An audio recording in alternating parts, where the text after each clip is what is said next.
Paramashivoham. Om Nithyananda Paramashivoham. Om Nithyananda Paramashivoham.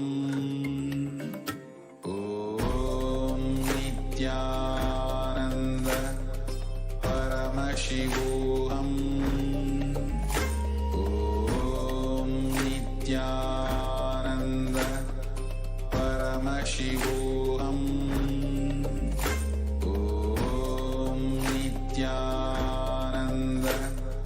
Paramashivoham.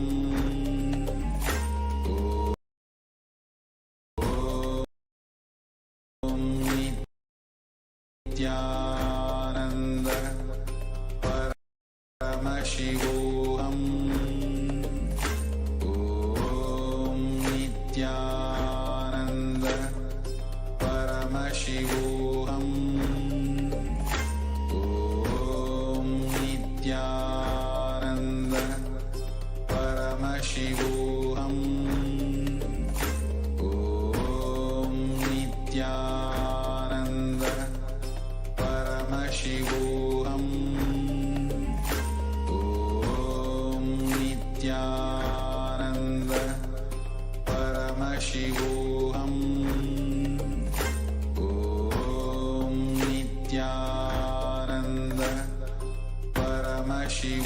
Om Nithyananda Paramashivoham. Om Nithyananda Paramashivoham. Om Nithyananda Paramashivoham. Om Nithyananda Paramashivoham. Om Nithyananda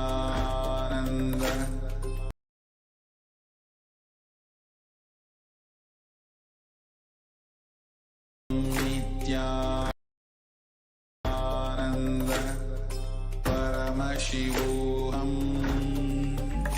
Om Nithyananda Paramashivoham. Om Nithyananda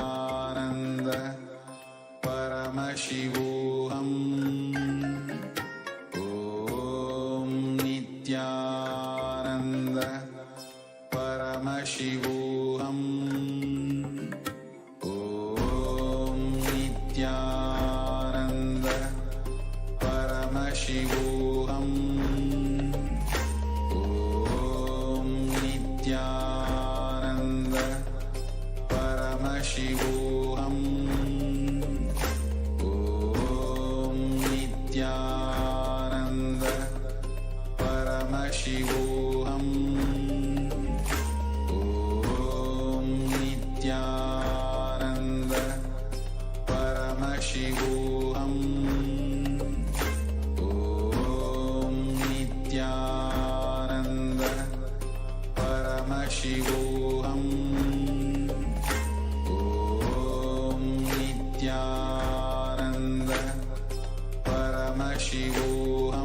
Paramashivoham. Om Nithyananda Paramashivoham. Om Nithyananda Paramashivoham. Om Nithyananda Paramashivoham. Om Nithyananda Paramashivoham. Om Nithyananda Paramashivoham. Nithyanandam. I welcome all of you on today's day 9 of Paramashivoham. Now, as we begin this today's session. Let's start with the first session, which is Nithyananda Yoga. We'll be conducting 308 asana sequence of Dviti Vinyasa Krama. Now, as you get ready, please arrange few things like Panchpatram and Udhari with water filled in it. Apply Bhasma on the 16 places. As you can see, the 16 places where you have to apply the Bhasma. Apply turmeric on your temples, kumkum on your third eye. If you have a yoga mat, that will be nice. Now take few moments as you arrange and get ready for Dviti Vinasa Krama, the KAILASA's Nithyananda Yoga.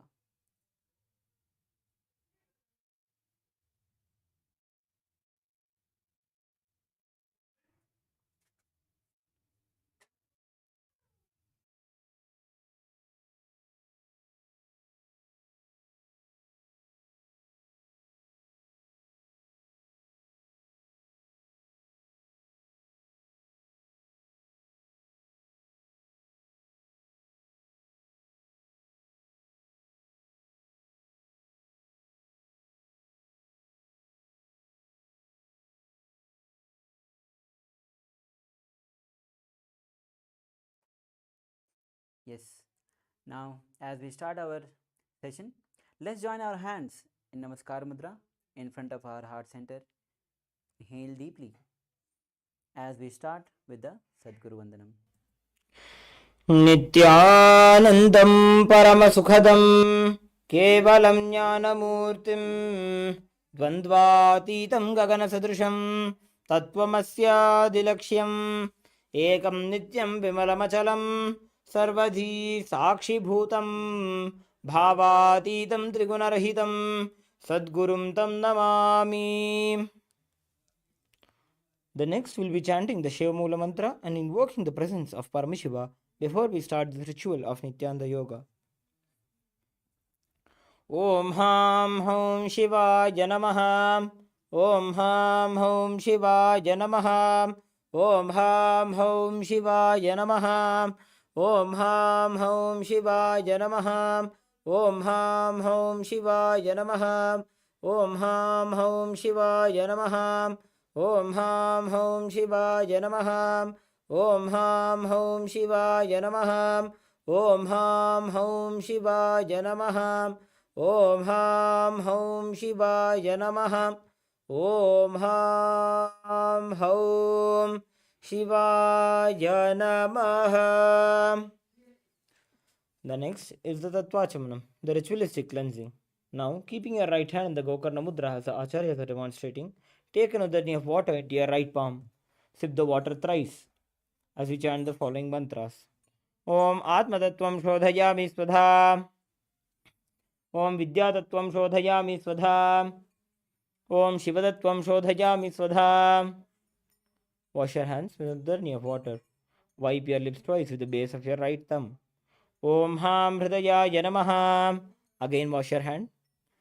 With the tips of your right hand, index, middle and ring fingers joined together, touch above your upper lip and below your lower lip. Again wash your hand. With the tips of your right hand, index finger and thumb joined together, touch your right nostril, your left nostril. With the tips of your right hand, ring finger and thumb joined together, touch your right eye, your left eye, your right ear and your left ear. Again wash your hand. With the tips of your right hand, little finger and thumb joined together, touch your navel center, the right chest, the left chest. The tips of all 5 fingers joined together, touch above your head, the right shoulder, left shoulder, and then the heart center. Again, wash your hand. Next, we'll be performing the sankalpa, creating a conscious resolution for this ritual of Nithyananda Yoga. Clasp your hands and place them on your right thigh.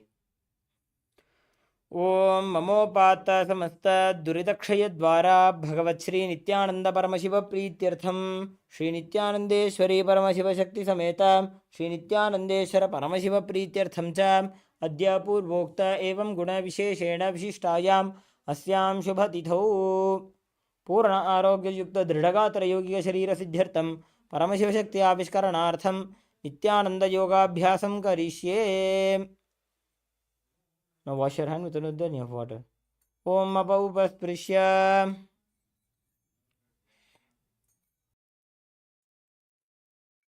As we keep our Panchpadma Dhani aside. Now let's get ready as we have a little glance of the 12 components of Dviti Vinyasakrama that will be performed in each asanas. Now the 12 components, the first component is asana. Now asanas allows the body and mind to come into the state of balance and restful awareness, where one can easily enter into the deeper and more subtle dimensions of yoga. Now through asanas, one aligns the body into the cosmic geometry. Now the next component is pranayama. Now the air, the breathing process, through the breathing process, the air we inhale, the life force, prana, goes in. So air is basically the vehicle through which the life force, life energy comes in to the body. Pranayama consists of three processes: Rejka, Purka and Kumbhaka. Purka is where when we inhale the air from outside. Kumbhaka is when we hold the air, and we Rejka when we exhale the air. Now the next component is mudras. Now mudra refers to the Sanskrit word which means seal, which is the positioning of limbs, fingers, even the tongue in a energy and the cosmic currency inside us. The next component is bandhas. The bandhas are simply the internal awakening of Kundalini Shakti. Now active maintenance of a state of contraction or maintenance or pressure in a body done by performed. Initially it is practiced and eventually it occurs automatically. Without bandhas, energy tends to leak out, now tends to get blocked or even dissipated due to our lifestyle. Bandhas are actually the bridge between disconnected areas of the energy circuits. This is the reason that this pumping and realignment of prana and Kundalini Shakti brings tremendous healing. Now the next component is Karana.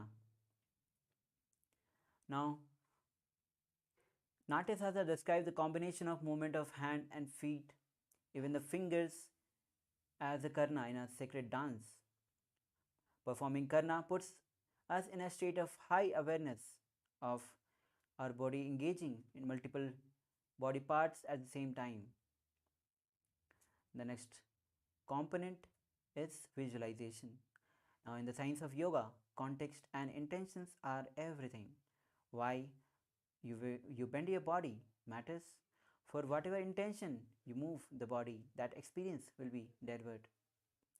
Now the direct connect in the as yoga is ritual, it is a direct connection between Paramashivam and us. With every asana, we'll be visualizing different forms of gods and goddesses, even different creatures. Now visualizing each form, we embody that form and the energy of that body settles into that energy, into depth, giving the experience of each posture. The next component is japa, the internal chanting of mantra with the visualization of it rotating around the throat in a circular way, allowing us to feel the mild vibration of that mantra. Now the next component is chanting. Now mantra is a Sanskrit word that describes a sacred utterance, a syllable, sound, single word, or even a group of words. It has a spiritual power with or without phonetic or literal meaning. Now all the Kailashvasis, disciples of the supreme body of Hinduism, are initiated into the Mahavakya. Now the next component of Nithyananda Yoga is weights. We apply weights of various weights to intensify our Dviti Vinyasakrama, to awaken our Kundalini Shakti. The next component of Nithyananda Yoga is mandalas. Mandalas are basically the representation of cosmos, and human body is analogous to the cosmos itself. As you can see behind, there is a Sri Chakra printed in the background. Now, yantras are a diagram into which a deity can be invited by living correspondence. Now, the next component is abharna. The Rudraksha jewelry is the traditional abharna that we wear, which has the capacity to hold the energy and radiate the energy while we perform the Dvitiya Vinyasa Krama. The next component is Aushadha. Now we will be applying 3 Aushadhas while practicing Dvitiya Vinyasa Krama. Aushadhas are the basically sacred alchemy science from the sacred Siddha tradition, which combines sacred herbs, prana, the cosmic force, energy, and the most importantly, the Shaktipada of Paramashiva. Now we'll be applying Bhasma in 16 places, Kumkum on third eye, and turmeric on temples. Now, as we have completed the 12 components, we'll be directly entering into the sequence of Dvitiya Vinyasa Krama. As we begin, let's sit in a comfortable seated position with head and spine in a straight line. The first asana is Sukhasana. The Kumbhaka is Samana Kumbhaka, which visualize heat or the flame rising up along the spine towards the navel center. Now bring the index and thumb in Bindu Mudra and place it on the respective knees. Visualize yourself as Lord Shiva in your space. The japa is Soham and engage Mahamudra Bandha, Mool Bandha, Udyana Bandha, and Jalandhar Bandha. तत्सुखासनमित्युक्तम् अशक्तस्तत्समाचरेत् आसनं विजितं येन जितं तेन जगत्त्रयम्. Now, as you release all 3 bandhas, we'll be moving on to the next asana, which is Parvatasana. Now, bring the legs into Padmasana. Now, bring the palms together in front of heart center and raise it above the head. Keep the elbows straight as you engage Mahamudra Bandha, which rises Mount Kailas in your inner space. अथ वक्षे महादेव पर्वतासनमङ्गलं यत्कृत्वा स्थिररूपी स्यात् षट्चक्रादिविलोपनम्. Inhale. Now, the next asana is Halipavasana. Bring the soles of the feet together, extended forward. Now, interlace the fingers at the back as you lean forward. Bring the forehead on the ground behind the heels as you gaze to the nose. Engage Mahamudra Bandha, which rises Swamiji in your inner space. पूर्वविधियाहु मे जानो उभयपकतली सम्पुटठानो. Inhale as you rise up. The next asana is Nagipavasana. As you sit with the soles of the feet together, legs extended forward. Now, as bring the hands in front cupped forward as you bring the head, forehead on the ground, behind the heels, visualize snake in your space, engage Mahamudra Bandha. पूर्वविधिपै आगाने नीचौ वीकहूनि फनास्यौ लगायी. Inhale towards up. The next asana is Kokilasana. As you hold the big toes of the respective legs in Prana Mudra with both the hands, raise it up straight. Now enter into Padmasana.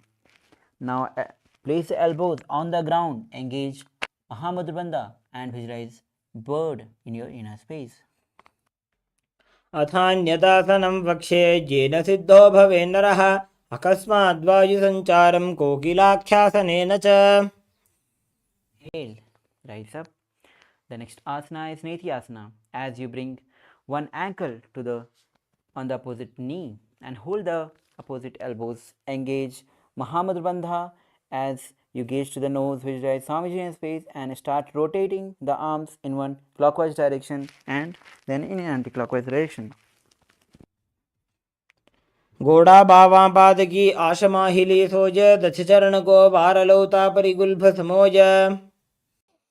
Now relax. The next asana is Gajasana. Now place both the hands onto the ground, lifting the hips up high. Bring the fleece little closer as you engage Mool Bandha Udyan Bandha. Visualize as you scoop the head down and forward. Visualize elephant in your inner space.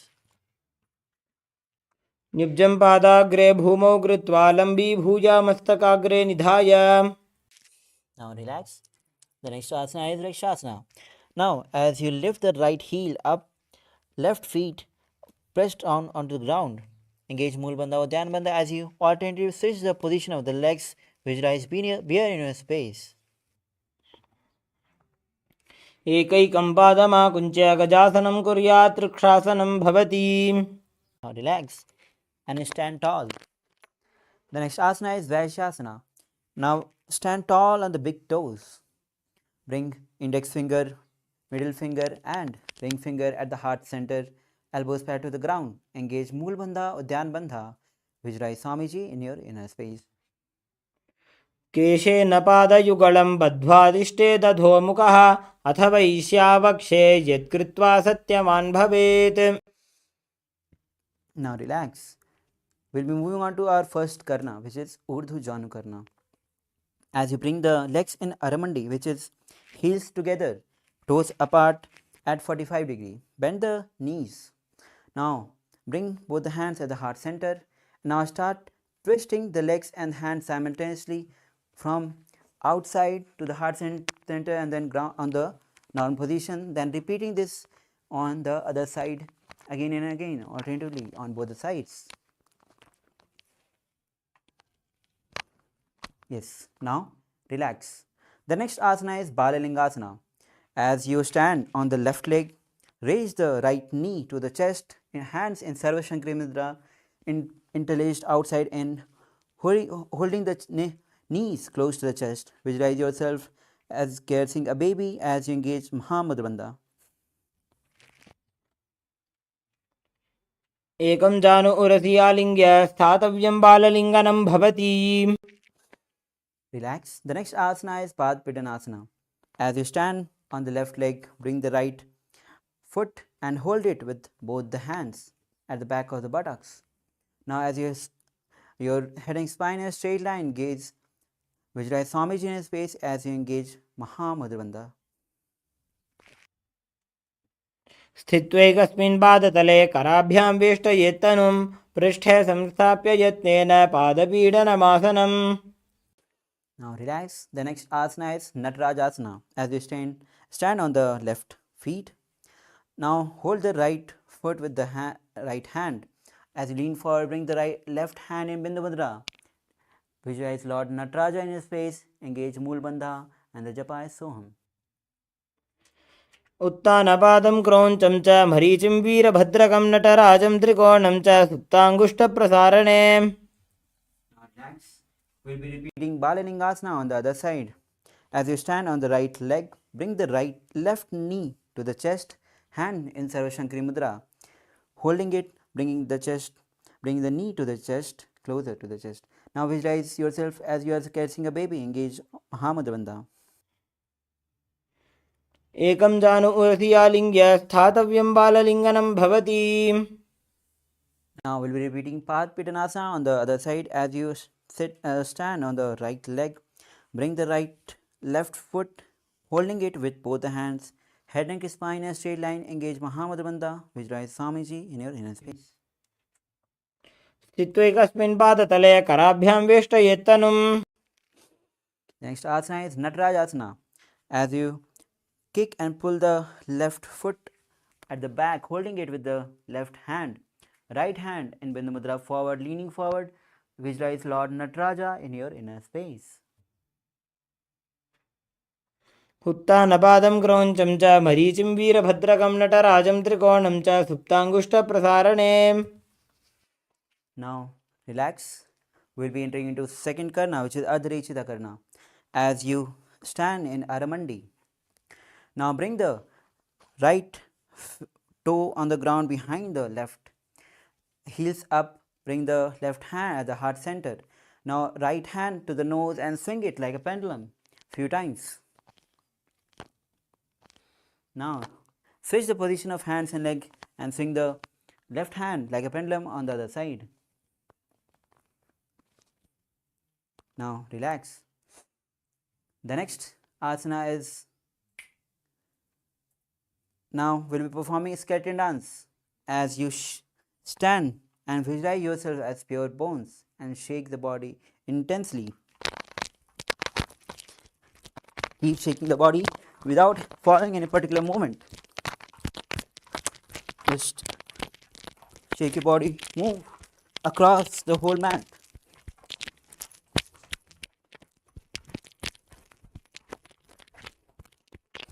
Now relax.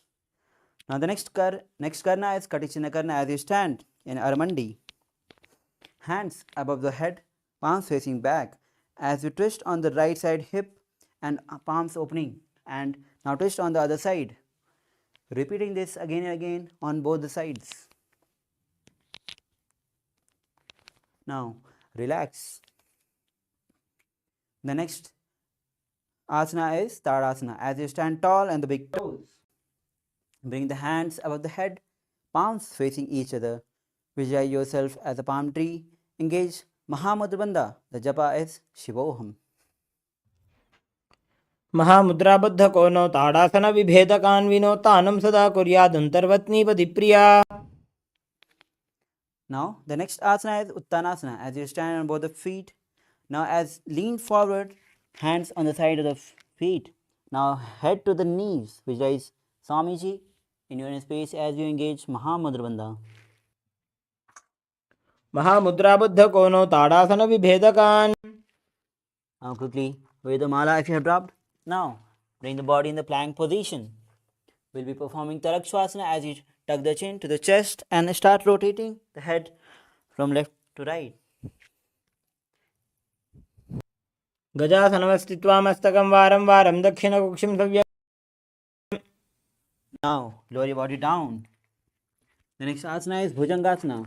Hand side of the shoulders, toes pointing back as you lift the chest off the ground with the support of the back, lower back. Visualize cobra in your space as you open the mouth wide and inhale with the hollow of the throat. अङ्गुष्ठनाभिपर्यन्तम् अधो भूमो विनिन्यसेत् कराभ्यां च धरां धृत्वा ऊर्ध्वशीर्षफणीवहि. Now the next asana is Sasasana as you bring the body in the plank position. Now bring the right knee to the chest and left knee to the chest again, and alternatively switching the position of the feet again and again. Visualize Swamiji in your inner space. गजासनसंस्थितो जानुद्वयमागुञ्च वारं वारं कर्तव्यं शशासनं भवति. Now relax. The next asana is Dathasana. Now bring the right foot between the hands and jump and bring the left foot between the hands and switching the position. Alternatively changing the position of the legs, both the sides. Visualize Swamiji in your space. गजासनसंस्थितो एकैकं पादं पुरोमार्गेण भ्रामयित्वा कर्तव्यं रथासनं भवति. Now relax. The next asana is Veerbhadrasana. Now bring right leg at front, toes facing forward, left leg at the back, feet facing sidewise. As you bend forward, right leg at the 90-degree. Raise the hands above the head, palms facing each other. Gaze to the third eye. Engage Mool Bandha, Udyan Bandha as you visualize Lord Veerbhadra in your inner space. वासिष्ठमधकौण्डिन्यम् ऊर्ध्वकुक्कुटमेव च अष्टावक्रमथोत्तानं मयूरं सेतुबन्धनम्. Inhale. Now we'll be switching the position of the legs. Now left leg front at 90-degree. Both the hands above the head, palms facing each other. Gaze to the third eye. Engage Mool Bandha, Udyan Bandha. Visualize Lord Veerbhadra in your inner space. वासिष्ठमधकौण्डिन्यम् ऊर्ध्वकुक्कुटमेव च. Inhale, rise up. The next asana is Vrikshasana. As you stand on the left foot, bring the right foot on the inner thigh of the left, both the palms in Namaskar Mudra in front of heart center. Raise it above the head, elbows straight. Visualize yourself as tree as you engage Mool Bandha and Udyan Bandha. वामोरुमूलदेशे च यां यं पादं निधायतु. Now the next asana is Garvasana. As you bring the right foot on the top of left hip, hands in Namaskar Mudra in front of heart center. Visualize Lord Garva in your inner space. Engage Moolabandha, Japai Sivoham, and the pranayama is Sahaja Pranayama. गरुडासनमावक्ष्य येन ध्यानं स्थिरं भवेत्. Now relax. Now the next asana is Vrikshasana on the other side, as we stand on the right leg, right foot, and lift the left foot and bring it in a thigh of the right leg. Hands in Namaskar Mudra in front of heart center. Raise it above the head. Engage Mool Bandha, Udyan Bandha as you visualize tree in your inner space. वामोरुमूलदेशे च यां यं पादं निधायतु. तिष्ठेत्तु वृक्षवद्भूमौ वृक्षासनमिदं विदुः. The next asana is Garvasana. Now bring the left foot on the opposite hip. Hands in Namaskar Mudra in front of heart center. Visualize yourself as Lord Garuda as you engage Moolabandha. गरुडासनमावक्ष्य येन ध्यानं स्थिरं भवेत्. सर्वदोषाद्विनिर्मुक्तो भवतीह महाबली. Now drop the legs down. We will be performing Trikonasana as you bring the right leg front toes facing forward, left leg at the back. Now bring both the hands back to the ground as you lean forward and put the hands down, left hand facing towards the sky. Visualize triangle in your inner space. उत्तानपादं क्रौञ्चं च मरीचिं वीरभद्रकं नटराजं त्रिकोणं च सुप्ताङ्गुष्ठप्रसारणे. Inhale. Now switch the position of the legs. Now bring left leg at front, toes facing forward, right leg back. Bring both the hands back to the ground as you lean forward. Gaze towards the sky. Visualize triangle in your inner space. उत्तानपादं क्रौञ्चं च मरीचिं वीरभद्रकं नटराजं त्रिकोणं च सुप्ताङ्गुष्ठप्रसारणे. Inhale, rise up. We'll be performing the next karna, which is Nikutaka karna, as you bring the legs again in Aramandi. Now raise the right heel and bring both the hands at the heart center, left palm facing at the down and right hand top palms facing each other. Now as we exchange the position of legs and hands continuously, alternatively, this is Nikutaka karna. Now relax. The next asana is Angushtasana. Now sit with toes tucked. Bring the perineums onto the heels. Knees together. Palms together at front of the heart center. Japa is Sadashivoham.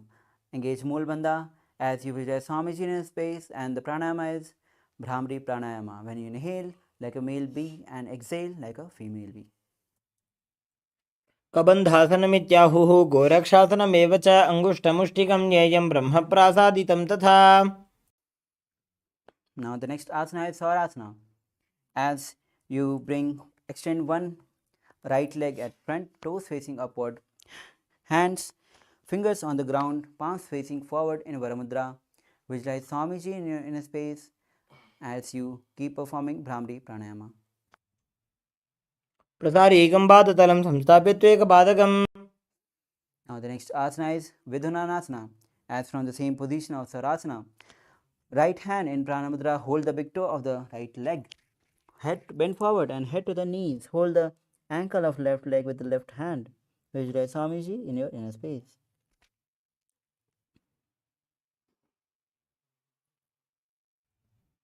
गुल्फस्थितो पादमेकं प्रसार्य तत्पादाकरं संस्पृशेत् तत्करेण. Inhale. Now extend the left leg forward, toes facing up, hands in Varamudra. Visualize Swamiji in your space as you engage Moolbandha, repeating Swarasana on the other side. प्रसार्यैकं पादतलं संस्थाप्य त्वेकपादकम्. Next asana is Vidhunasana.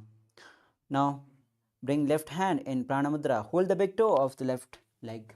Bring the head to the knees, holding the right ankle with right hand. Visualize Swamiji in your inner space. गुल्फस्थितो पादमेकं प्रसार्य तत्पादाकरं संस्पृशेत् तत्करेण. Rise up. Now the next asana is Brahmajankusasana, as with the toes tucked, And you sit on the palms on the heels. Now bring the knees little apart. Gaze, bring the back of the palms onto the knees. Gaze onto the ground. Engage Mool Bandha, Jalandhar Bandha. Vijay Swamiji in your place. दोवु फणा पाणी होय वैसे AD दो गुदा निवैसे कोरपक दलियां की माहिली ice माहेरा शेमिली. Yes, inhale. Now the next asana is Kapilasana. As you place both the knees apart on the ground, place both the hands on the respective knees. Gaze to the nose. Engage Mool Bandha, Uddiyana Bandha as you visualize yourself as sage Kapila Muni. उभय पगदली समट हरावे तिनकी माहिली core मिलावे. Release the bandhas. The next asana is Bhadra Gorakhasana. As sitting in the same position, switch the gaze from nose to third eye. Visualize Swamiji in your inner space. दोवु पगदली संपट करे कोरवारली भूपर इधरे कोरवारली राखे ऐसे तापरी मूल द्वार टिक वैसे. Now the next asana is Suryasana. As you bring soles of the feet together, knees apart off the ground. Now hands in Padma Mudra, which is little finger and thumb together, fingers wide apart. Now raise it above the head. Gaze through the gap between the palms. Visualize, engage Mool Bandha, Uddiyana Bandha as you visualize Lord Surya in your inner space. एडी दोवु गुदातरी आने फना पानी बैठक पुनिठाने. Now the next asana is Mandukasana. As you bring the feet on the flat on the ground, knees apart, hands on the respective knees. Gaze to the third eye. Visualize frog in your space as and roll the tongue up on the roof of the floor, roof of the mouth. Catch the nectar of the immortality dripping from the Sahasrara chakra. पाद तलौ पृष्ठ देशे अंगुष्ठे द्वे च संस्पृशेत् जानुयुग्मं पुरस्कृत्य साधयेन्मण्डुकासनम्. Inhale. Now the next asana is Uttanana Mandukasana. Now from the same seated position, bring both the hands at the back of the head, holding the opposite shoulders, elbows holding the head. Gaze to the third eye. Engage Mool Bandha, Uddiyana Bandha. Visualize yourself as frog as you visualize nectar flowing, nectar of immortality dripping from Sahasrara chakra with your frog tongue. मंडुकासन मध्यस्थं कूर्पराभ्यां धृतं शिरः एतद्भेकवदुत्तानम् एतदुत्तानमण्डुकम्. Now relax. The next asana is Simhasana. Now as you cross the ankles at the back, sit on the heels, hands on the respective knees. Gaze to the nose, visualize lion in your space. The Japai Sadashivoham as you open your mouth wide. Stick out the tongue and exhale forcibly. दक्षिणं सव्यगुल्फेण दक्षिणेन तदेतरं हस्तौ स्थिजान्वौ संस्थाप्य साङ्गुलीश्च प्रसार्य च. Now relax. The next asana is Bhadrasana. Now, with the soles of the feet together at the back, knees wide apart. Bring the hands in Prana Mudra and hold the big toe of the opposite big leg. Gaze to the third eye as you engage Mool Bandha, Jalandhar Bandha. Visualize Swamiji in your inner space. गुल्भौ च वृषणस्याधो व्युत्क्रमेण समाहितः पादाङ्गुष्ठोकराभ्यां च धृत्वा च पृष्ठदेशतः. Inhale. Now the next asana is Kakabasandi Asana. As you squat on the feet, now knees apart. Now bring the arms in and around the back, interlacing the fingers behind. Gaze to the nose as you visualize crow in your inner space, engaging Mulabandha, and the pranayama is Brahmari Pranayama. प्रथमे वैसको गठाने दोबु हाथ पगवी च आने. Inhale. Now the next asana is Kanipavasana. As you bring both the palms on the floor. Now shoulder width apart as you lift the knees and bring it on the arms towards the armpit. Lean forward and lift the feet off the ground. Visualize Swamiji in your inner space. आसन को गुण आशी दुष्टा होई तो आछी होई. Now the next asana is Kapali Asana. So prepare yourself as you bring both the hand palms on the ground. Now bring the knees on the arms towards the armpit as you lean forward and bring the forehead head on the ground, forming a triangle. Now lift the feet off the ground and bring it above the head straight. Gaze to the nose, visualize Swamiji in your inner space. शीश शीशा धरती टेकी भगदो भूमि लिवा ऊंचा को करे. Now relax. The next asana is Parshamayurasana. As you place both the palms on the ground in front, now twist on the right side. Bring the elbows, both the elbows on the left knee and hip. Lean forward as you balance your body and extend the feet outwards on the sides. Gaze to the third eye, visualize peacock in your inner space. मयूरम दंडवत कुर्यान मायूरम दंड नामकम. Now relax.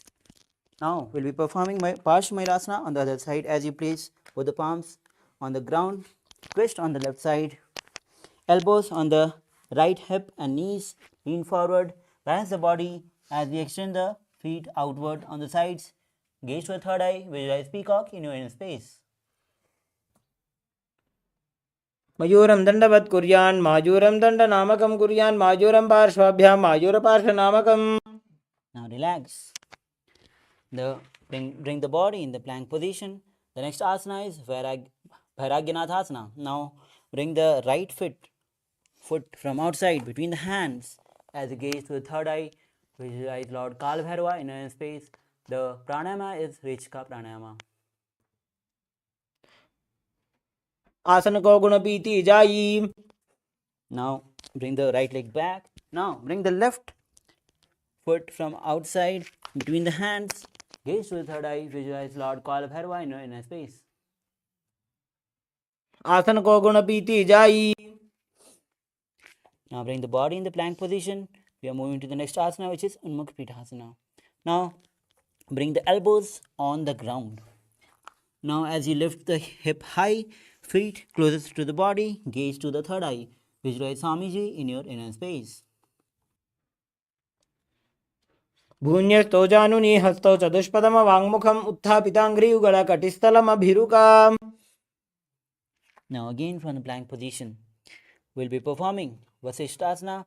As you place the right palm on the ground, hands straight, twist on the left side, bring the left hand up towards the sky, gaze towards the sky, visualize Vasishtha, sage Vasishtha in your inner space. ऊर्ध्व कुक्कुट वासिष्ठ मरीच हल मत्स्यकं परिवृत्तिं चोदरस्य विविधं धनुरासनम्. Now relax. Place the left palm on the ground, hand straight. Now right hand towards the sky as you visualize sage Vasishtha in your inner space. ऊर्ध्व कुक्कुट वासिष्ठ मरीच हल मत्स्यकं परिवृत्तिं चोदरस्य विविधं धनुरासनम्. Now relax. Bring the legs extended forward, toes facing up. The next asana is Anjani Asana. Now bring both the palms under the buttocks, palms facing upward as you engage Mool Bandha and Jalandhar Bandha. Gaze to the nose, visualize Lord Hanuman in your inner space. दोऊ करके उभय हथेली कोरवारली मैले भेली. Now remove the palms under the buttocks. Now the next asana is Paschimottanasana. From the same seated position with the legs extended forward. Now hold the big toes of the respective leg with both the hands in Prana Mudra. As you lean forward, bring the head to the knees. Engage Mahamudra Bandha, visualize Swamiji in space. The japa is Mahasadaशिवोहम and pranayama is Rijka Kumka pranayama. जानो परिललाटन्तो पश्चिमं ताणमुच्यते येन केन प्रकारेण सुगन्धार्यं च जायते. Inhale and rise up. The next asana is Ugrasana. As you keep the feet little apart, interlace the fingers at the back, lean forward, head to the knees. Visualize yourself as Goddess Kali in space as you engage Mahamudra Bandha. स्वपानिभ्यां दृढं धृत्वा जानूपरि शिरोन्यसेत् आसनोग्रमिदं प्रोक्तं भवेदनिलदीपनम्. Inhale, rise up. The next asana is Marichiyasana. Now bring the right heel close to the perineum, knee raised towards the chest, lean forward, hands wrapped around the back, head to the knees. Visualize message Marichi in your inner space. उत्तानपादं क्रौञ्चं च मरीचिं वीरभद्रकं नटराजं त्रिकोणं च सुप्ताङ्गुष्ठप्रसारणे. Inhale, rise up. The next asana is Mahamudrasana. Now drop the raised knee onto the ground. Hold the left foot with both the hands as you lean forward, bring the head to the knees, gaze to the nose, engage Mahamudra Bandha, visualize Swamiji in your inner space. महामुद्रां प्रवक्ष्यामि तन्त्रेऽस्मिन् मम वल्लभे. Inhale, rise up. Now bring the right feet straight, extended forward. Now bring the left heel close to the perineum, knee raised to the chest. Wrap the hands around the back as you lean forward, head to the knees. Engage Mula Bandha, visualize Sage Marichi in your inner space. उत्तानपादं क्रौञ्चं च मरी वीरभद्रकं नटराजं त्रिकोणं च सुप्ताङ्गुष्ठप्रसारणे. Inhale, rise up. Now we'll be repeating Mahamudrasana on the other side. Drop the raised leg, left knee on the ground. As you lean forward, hold the right foot with both the hands. Engage Mahamudra Bandha as you bring head to the knees. Gaze to the nose. Visualize Swamiji in your inner space. महामुद्रां प्रवक्ष्यामि तन्त्रेऽस्मिन् मम वल्लभे. Inhale, rise up. The next asana is Bhadrasana 2. Now bring the soles of the feet together, heels close to the perineum. Interlace a finger in front of the feet. Gaze to the third eye. As you visualize Swamiji in your space, engage Mool Bandha. The japa is Mahasadashivoham. Pranayama is Rejika Kumka Pranayama. गुल्भौ तु वृषणस्यादः सीवन्त्याः पार्श्वयोः क्षिपेत् पादपार्श्वे तु पाणिभ्यां दृढं बद्ध्वा सुनिश्चलम्. Inhale and relax. As you move to the next asana, which is Gaulipavasana. Now as you sit with the soles of the feet together, extended forward. Now toes together, heels apart. Place both the hands on the respective knees. Gaze to the nose as you engage Moola Bandha and Jalandhar Bandha. Visualize Swamiji in your inner space. पूर्वचरपट चौक कख्यो सोजी वाही विधियो कीजिए sooji. Inhale and release Jalandhar Bandha. Now the next asana is Joni Asana. As you bring the soles of the feet together, heels close to the perineum. Hold the soles with both the hands, respective hands. Now as you lean forward, bring the forehead on the ground. Gaze to the nose. Visualize Yoni Mandala in your space. द्वौ पकतले संपर्करे AD मेडके ढिंगधरे अर्धहात को अंतरराशे लीलाट पकतलियां उपरदाशे. Inhale, rise up. The next asana is Midakipivasana. Now with the soles of the feet together, extended forward. Now this time toes apart, heels together. Hands extended sidewise. As you lean forward, bring the forehead on the ground behind the heels. Gaze to the nose. Engage Moola Bandha as you visualize Swamiji in your inner space. पूर्व विधि पकतली संपुट शोल एडी मिली राशे. Inhale as you rise up. The next asana is Siddha Samadhi Asana. Now with soles of feet together, bring the heels close to the perineum. Now bring the heels apart, hand underneath the legs. As you lean forward, bring the forehead on the ground. Gaze to the nose as you tuck the throat to the feet. Visualize Swamiji in your inner space.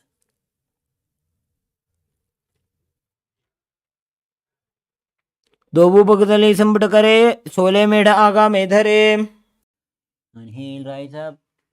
The next asana is Chinnakipavasana. As you sit in head neck spine, a straight line, soles of the feet together, heels close to the perineum, knees wide apart.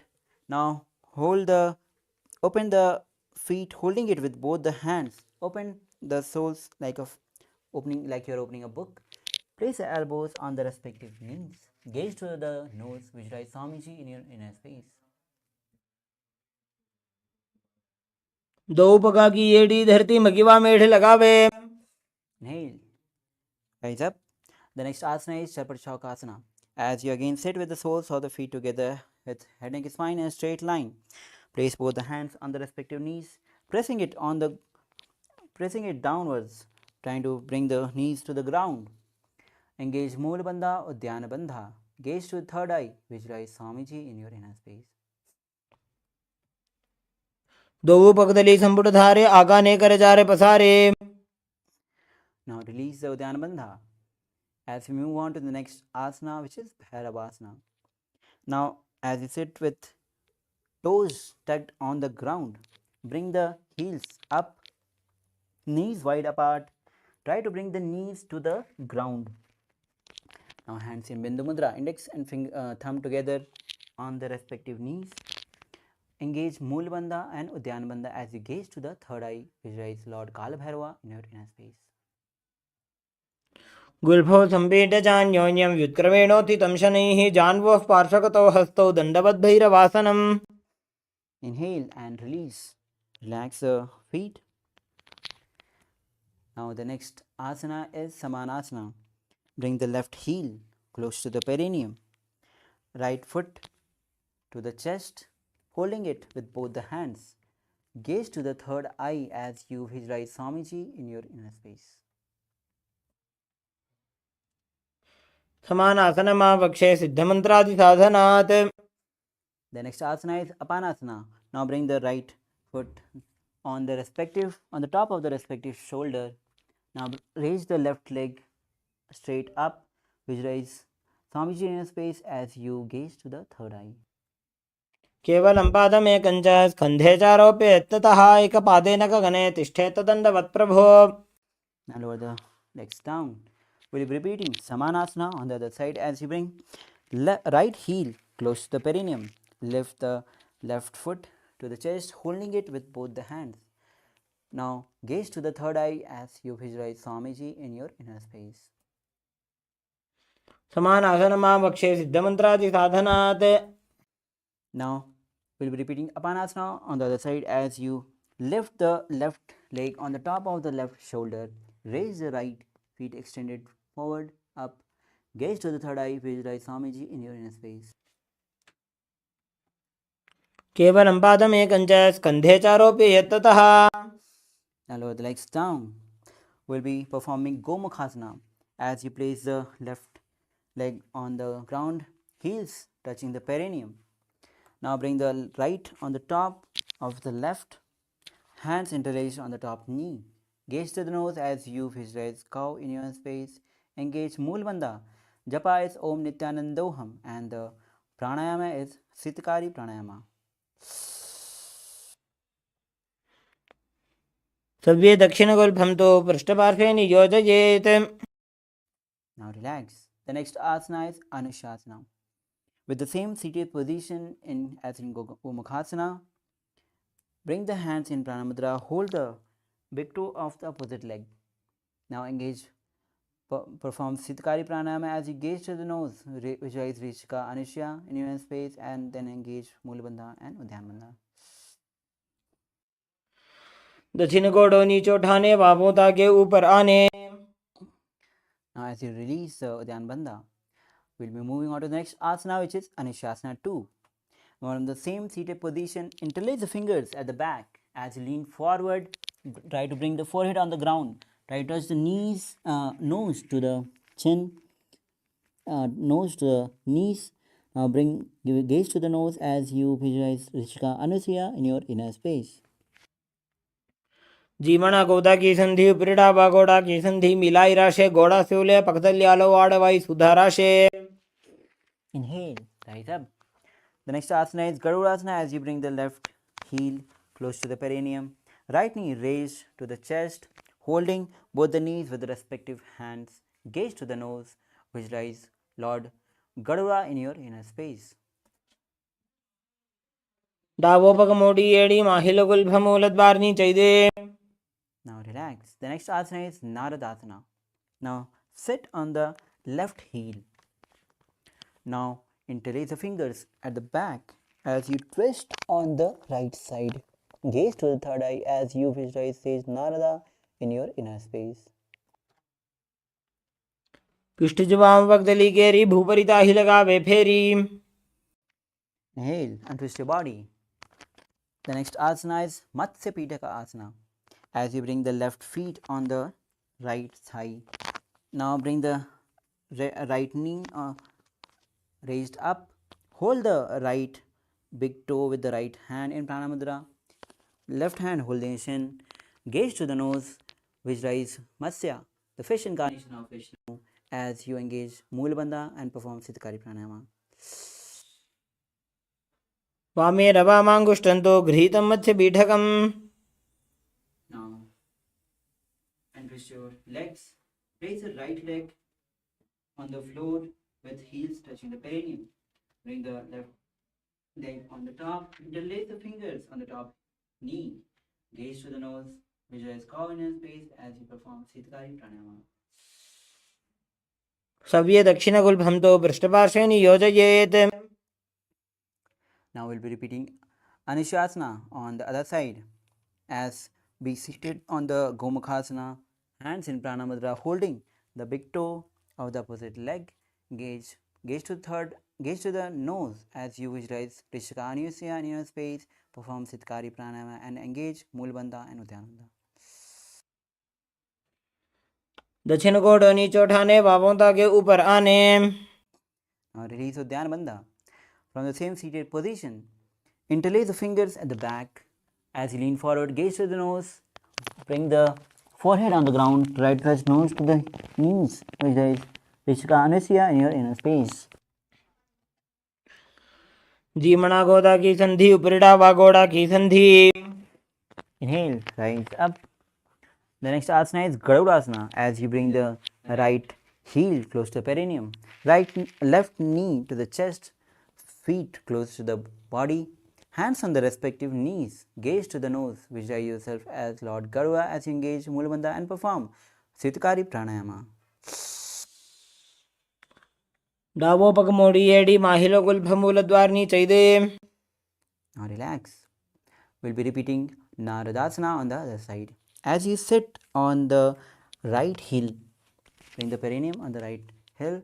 Now interlace the fingers at the back as you twist on your left side, elbows on the knees, gaze to the third eye, visualize Sage Narada in your inner space. पृष्ठज वाम पग दली केरी भूपरिता ही लगावे फेरी. Now inhale and untwist your body. We'll be repeating Matsya Pitakasana on the side as you bring the right foot on the left thigh and left knee raised, feet on the ground. Hold the left leg with left hand in Prana Mudra, big toe, and hold the chin with the right hand. Gaze to the nose as you visualize Matsya, the fish incarnation of Lord Vishnu, and perform Siddhikari Pranayama.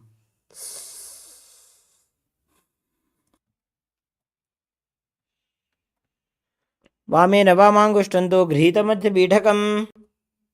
Now release legs, extend both legs forward. Now we'll be entering into the next asana, which is Matsendra Asana. Now as you sit with legs extended, bring the left foot on the right thigh. Raise the right knee, foot on the ground. Twist your body as you bring the left elbow on the right knee, fingers on the ear, right hand at the back. Gaze to the third eye as you visualize Sage Matsendranatha in your inner space. उदरं पश्चिमाभासं कृत्वा तिष्ठति यत्ततः. Now from the same position, hold the right big toe with the left hand in Prana Mudra, right hand on the ear.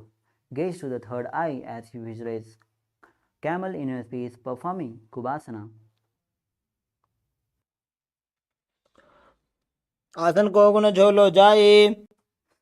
Now drop the right hand at the back on the floor. Hold the left hand, right shin with the left hand. Twist back side. Visualize Matsendranatha in your inner space. मत्स्येन्द्रपीठं जठरप्रदीप्तिं प्रचण्डरुक्मण्डलखण्डनास्त्रम्. Now untwist your body. We'll be repeating Matsendra Asana on the other side as you bring the right foot on the left thigh. Raise the left knee towards the chest, fit foot on the ground, twist on the left side, left elbow on the right elbow on the left knee, hand or the palm on the ear, left hand at the back, gaze to the third eye, visualize Sage Matsendranatha in your inner space.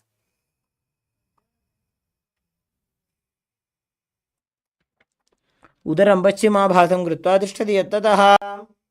Now from the same position, hold the right left big toe with the right hand in Pranamudra, left hand on the ear, gaze to the third eye as you visualize camel in your inner space, performing Kubasana on the other side. आसन को गुण झोलो जाए. Now drop the left hand at the back on the floor, hold the shin of the left leg with the right hand, gaze to the third eye, visualize Sage Matsyendranath in your inner space as you perform Matsyendrasana 2.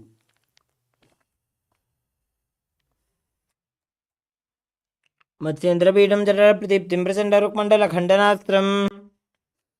Now as you untwist your body, bring the legs in Padmasana, as the next asana is Padmasana. Hands on the respective knees. The japa is Om Nithyananda Mahasadaashivoham. As you gaze to the nose, perform Sitali Pranayama and then engage Mahamadabandha, visualize Lord Shiva in your inner space.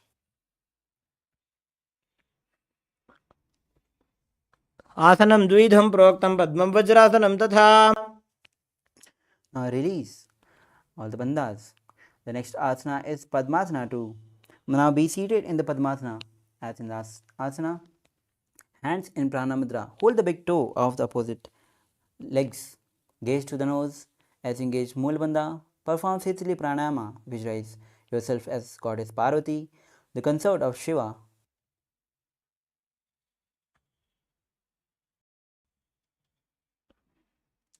उत्तानौ चरणौ कृत्वा ऊरू संस्थौ प्रयत्ततः. Now relax. Now still as you are seated in Padmasana, we will be performing Kukkutasana. Now as you bring both the hands between the thighs and calves, place both the palms on the ground, palms facing down. Now lift the whole body off the ground. As you visualize rooster in your space, the pranayama is Sahaj Pranayama as you engage Mulabandha. पद्मासनं संस्थाप्य नान्वोरोरन्तरे करो. Lower your body down. Still seated in Padmasana, we'll be performing Paddhakeki Asana as you bring both the hands on the ground in front. Now press the palms towards the body. Now lean forward as you stand on the knees. Now bring the elbows on the side of the navel and lean forward and lift the feet off the ground. Visualize Swamiji in your inner space performing Paddhakeki Asana.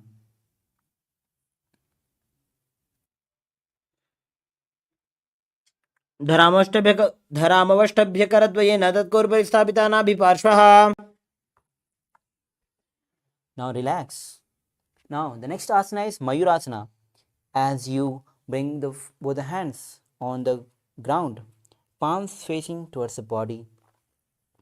Now as you lean forward, bring the elbows side of the navel and lift the feet off the ground. Visualize peacock in your inner space as you perform Mayurasana. अथ पक्षे Mahadev मयूरासनमुत्तमम्. Now relax. As you lower your body down onto the stomach, hands interlace at the back of the neck. Now feet open on the sides, visualize crocodile in your space as you perform Makarasana. अध्यासशेते हृदयं निधाय भूमौ च पादौ च प्रसार्यमानो. Now the next asana is Sarvasana. Place both the hands side of the chest as you bring forehead on the ground. Lift the feet and thighs knees off the ground. Visualize homogeneous space. As you visualize homogeneous space, perform engage Mool Bandha.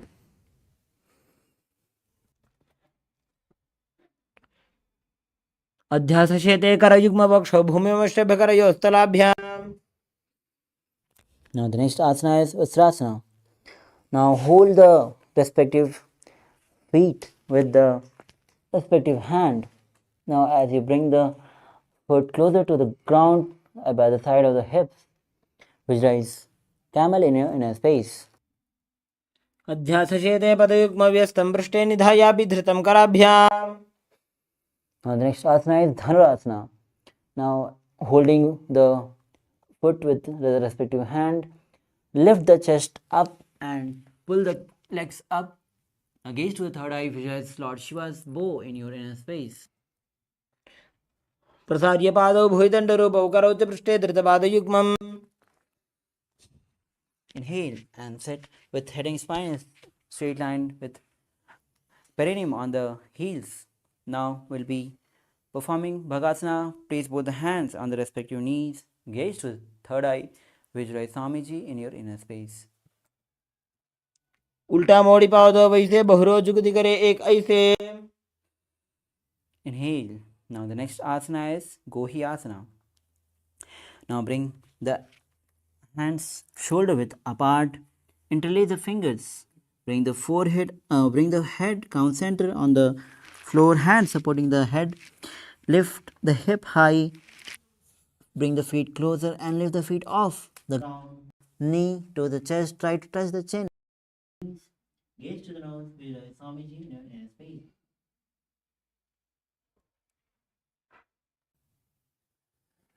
दो हाथ की कहुनी जोई पुनः कलाई जाने दोई.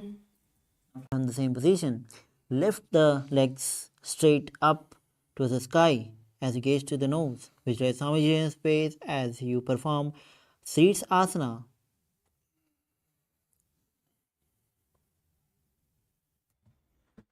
विपरीतं मण्डलं च द्विधैव विदितं हिनः.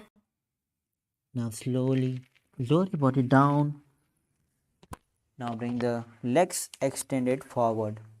We'll be entering into the sequence with pranayama as Bhasrika pranayama, which is the rapid exhalation forcibly.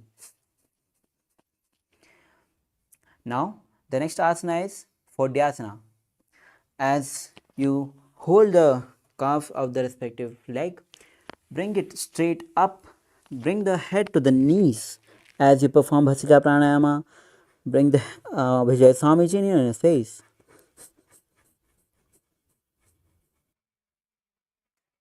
दो हाथ पग बाहर आने घोड़ा तरे काकसी ठाने. Now relax. The next asana is Parighasana. Now as you bring the legs straight up at 45 degree, hands behind the head, holding the shoulders, gaze to the third eye, visualize maze in a space as you keep performing Bhasrika pranayama. उत्तानशयनं कृत्वा पादौ मिलित्वा प्रसार्य.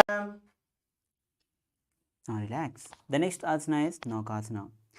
Now again bring the legs straight up at 45 degree, hands parallel to the ground, gaze to the third eye as you visualize both inner space. Keep continuing Bhasrika pranayama, which is rapid exhalation of air. उत्तानशयनं कूर्पराभ्यां भूमिं वष्टभ्य हस्तौ नितम्बं निधाय. Now the next asana is Rudrasana. As you bring the soles of the feet together, hands underneath, knees apart.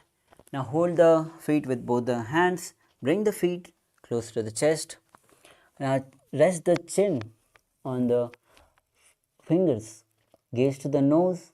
Visualize yourself as Lord Rudra in your space. Engage Mulbandha as you perform Bhasrika pranayama, which is rapid exhalation of air forcibly. पगतली संपूट करि हाथस्य पग ऊंचाई पगा का अंगूठा दो लेबू परली का नितालवे. Now relax. Bring the feet on the ground. The next asana is Unmukh Pithasana 2. Now feet on the ground, knees raised up. Lower the body down on the floor. Hands behind the heels, palms facing up. As you lift the hip high, engage Mool Bandha and Jalanda Bandha. As you gaze to the nose, visualize Swamiji in your inner space. ऊर्ध्वे च जानुनी कृत्वा शवित्वोर्ध्वमुखं तथा. Slowly lower the body down, hands and legs apart. The next asana is Savasana. As you slowly inhale and mentally force air across the body.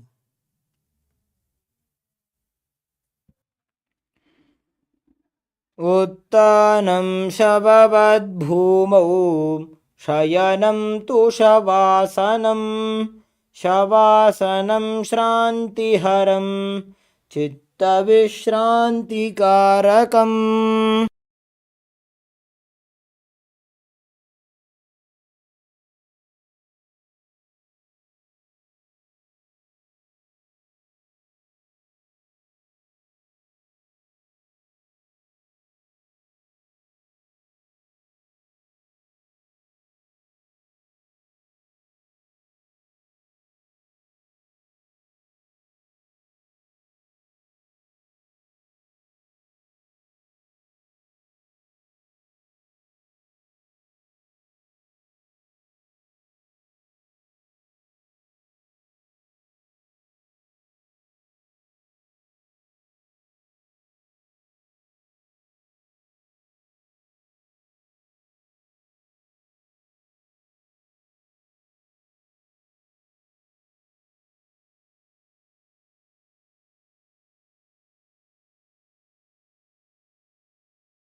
Now, slowly come down to your physical body. Start to wiggle your fingers, your legs, ankles, your elbows. Now, talk your legs to the chest, hands on the knees, rocking side to side. Now, on the side, be seated. Come to the seated position. Congratulations, you have completed 108 asanas sequence. Now we'll be moving on with the next 200 asanas sequence of Dvitiya Vinasa Krama. So as you get ready, please be seated in a comfortable seated position which brings ease to your physical and mental state. Now the first asana of 200 next 200 asana sequence is Yatha Sanishthasana. Now as you bring the index and thumb in Bindu Mudra and place it on the respective knees. The pranayama is Samana Kumaka Pranayama, where you visualize heat or the flame rising up along the spine towards the navel center. Engage Moola Bandha. The japa will be Om Nithyananda Paramashivoham throughout the 200 asana. Now visualize Swamiji in your inner space performing Yatha Sanishthasana. पर्यङ्कं तत्समाख्यातं यथसंस्थं यथा स्थितिः. The next asana is Samasana. Now as you sit with the crossed leg in the comfortable seated position, hands in the Bindu Mudra. Now take a long deep inhalation. Hold and then take a prolonged inhalation. And then exhale. Visualize Swamiji in your inner space, engage Mool Bandha.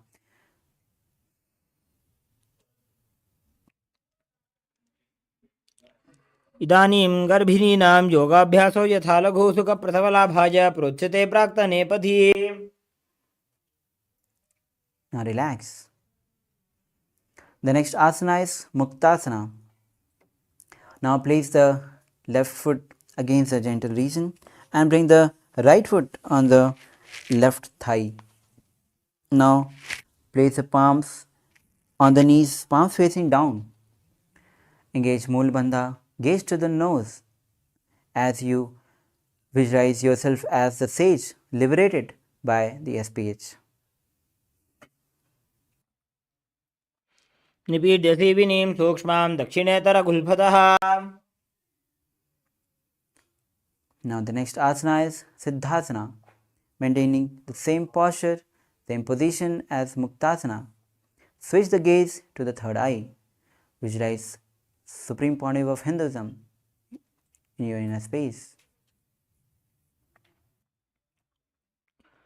स्थानुसंयमितेन्द्रियोतलदृशा पश्यन् भ्रुवोरन्तरं चैतन्मोक्षकपातभेदजनकं सिद्धासनं प्रोच्यते.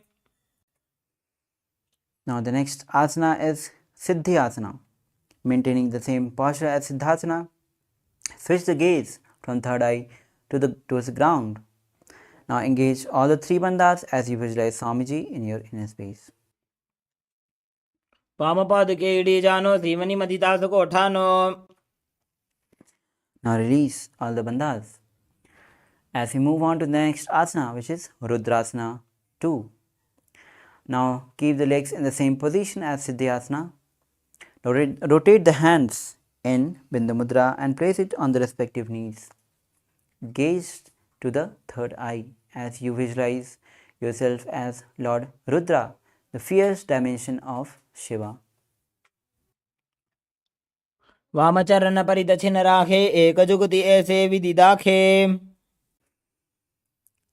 Now the next asana is Santadhanasana, maintaining the same seated posture as Rudrasana 2. Switch the gaze to the nose. Visualize Swamiji, embody tranquility and unshakable nature. आसन की गुण मन की चन चलता meet. Inhale. Now the next asana is Siddhasana 2. As you maintain the same seated posture, bring the hands to the navel, cupping one palm over the other in Samputa Mudra, resembling the lotus flower. Visualize yourself as the Swamiji in your space as you engage Mulabandha and Samanakumaka Pranayama. ऋजुकाय समासीन सिद्धासनमुदीरितं प्रसार्य भुवि पादौ तु दोर्भ्यामङ्गुष्ठमादरात्। Now the next asana is Bandha Yoni Asana. As you maintain the same position of the legs, we'll be performing Shanmukhi Mudra. Now visualize yourself as the SPH. Your sankalpa is manifesting through the womb of creation. Now bring the little finger below the lower lip, ring finger up above the lip. Now close the nostril with the middle finger, close the eyes with the index finger, closing the ears with the thumb.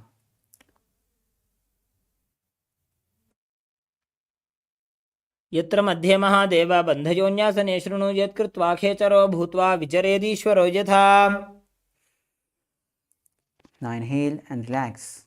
The next asana is Virasana. As you bring one foot on the thigh, other foot under the opposite thigh. Now touch the index finger and thumb together in Bindu Mudra, placing on the respective knees. Visualize Swamiji in a space as the embody the space and a state of bravery.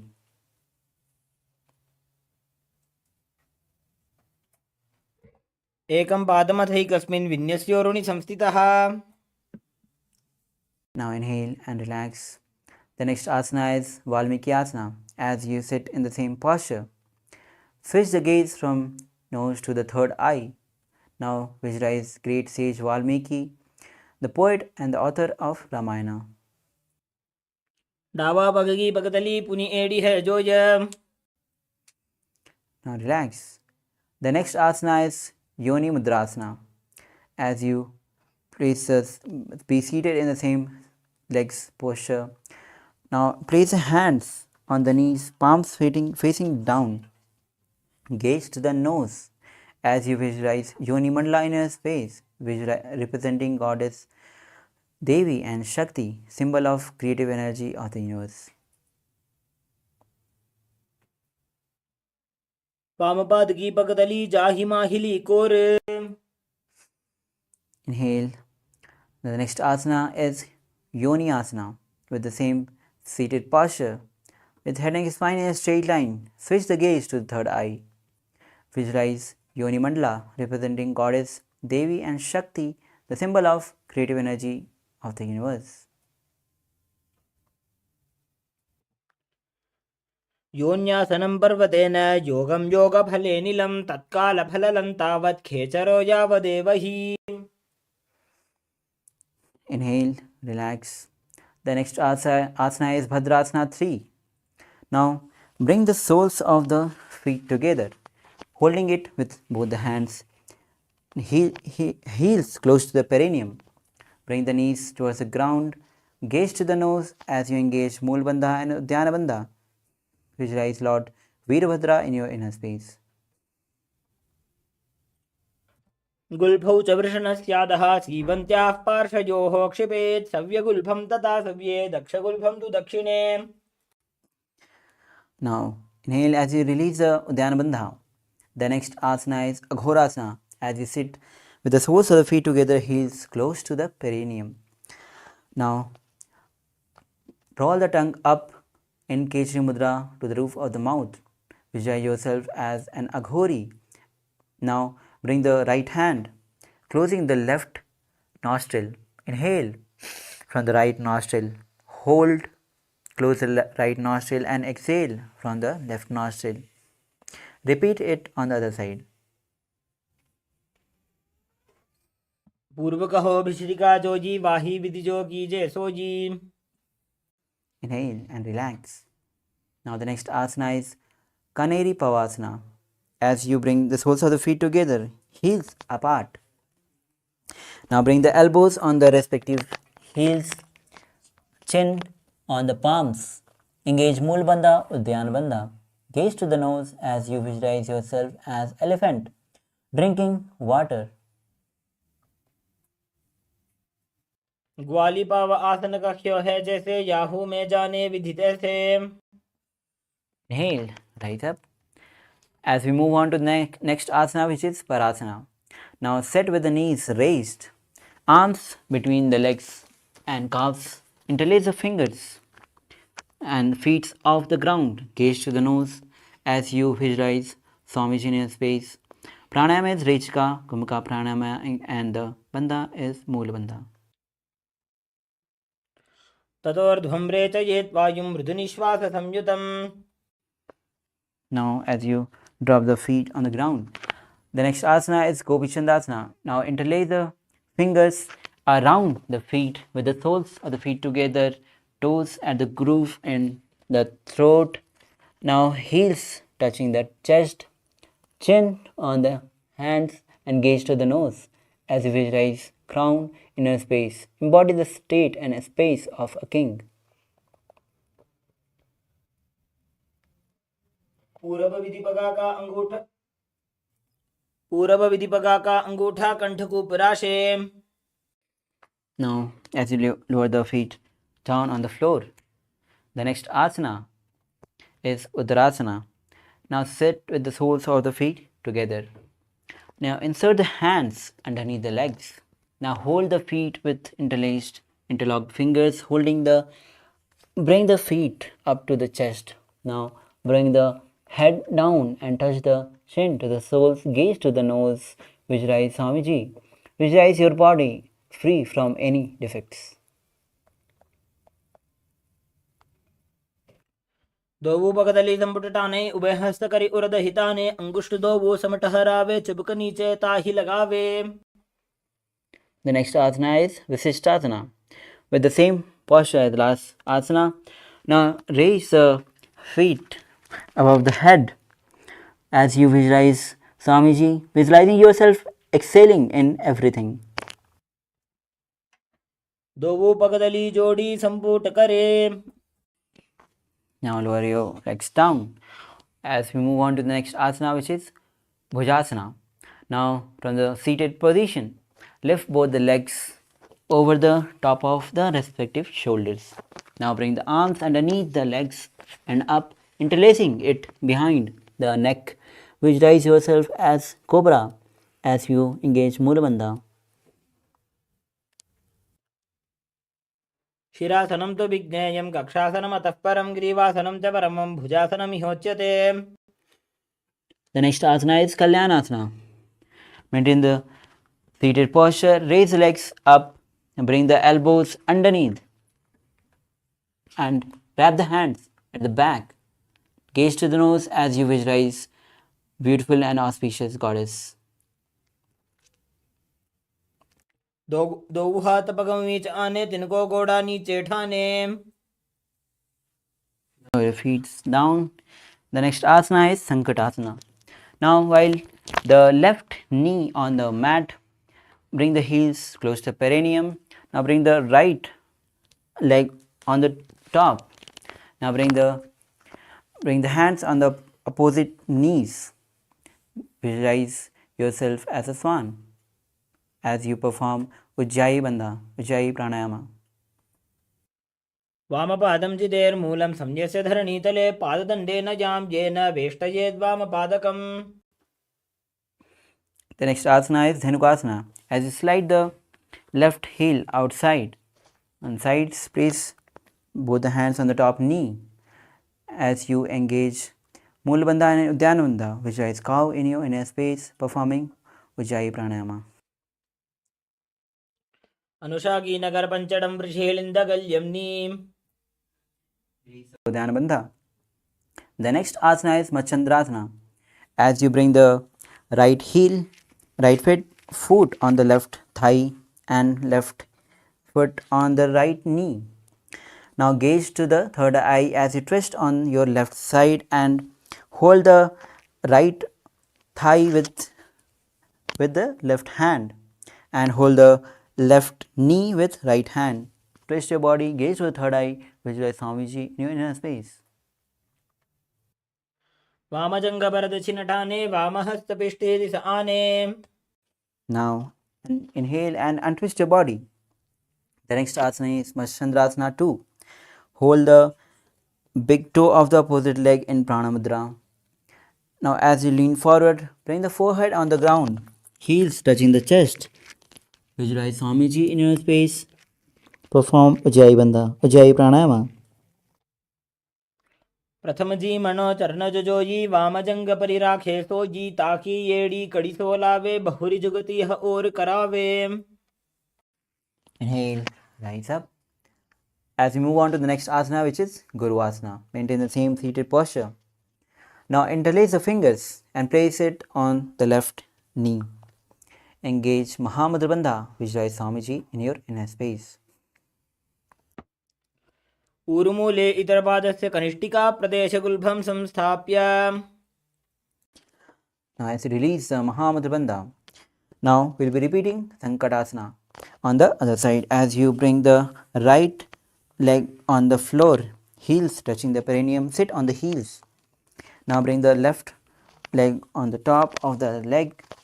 Now hands on the opposite knees, visualize yourself as a swan as you perform Ujjayi Pranayama. वामपादं चितेर्मूलं संन्यस्य धरणीतले पाददण्डेन यां येन वेष्टयेद्वामपादकम्. Now the next asana is Dhenukasana from Sankatasana. Now slide the right heel to the outside. Now keep both the hands on the top knee. Gaze to the, now visualize coin in your space as you engage Mool Bandha and Udhyana Bandha. अनुषागी नगर पंचडं वृषेलिन्दगल्यम्नि.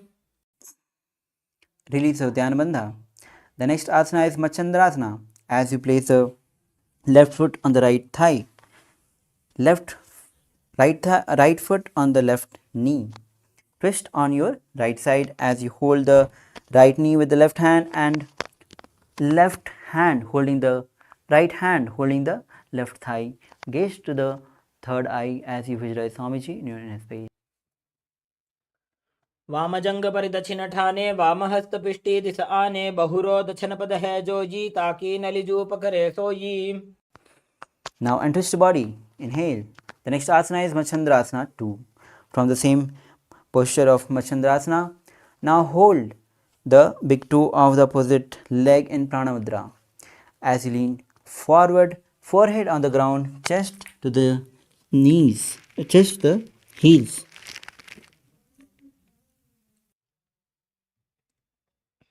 प्रथमजी मनो चरणजोजी वामजंग परिराखे sooji. Inhale, rise up. The next asana is Guru Asana.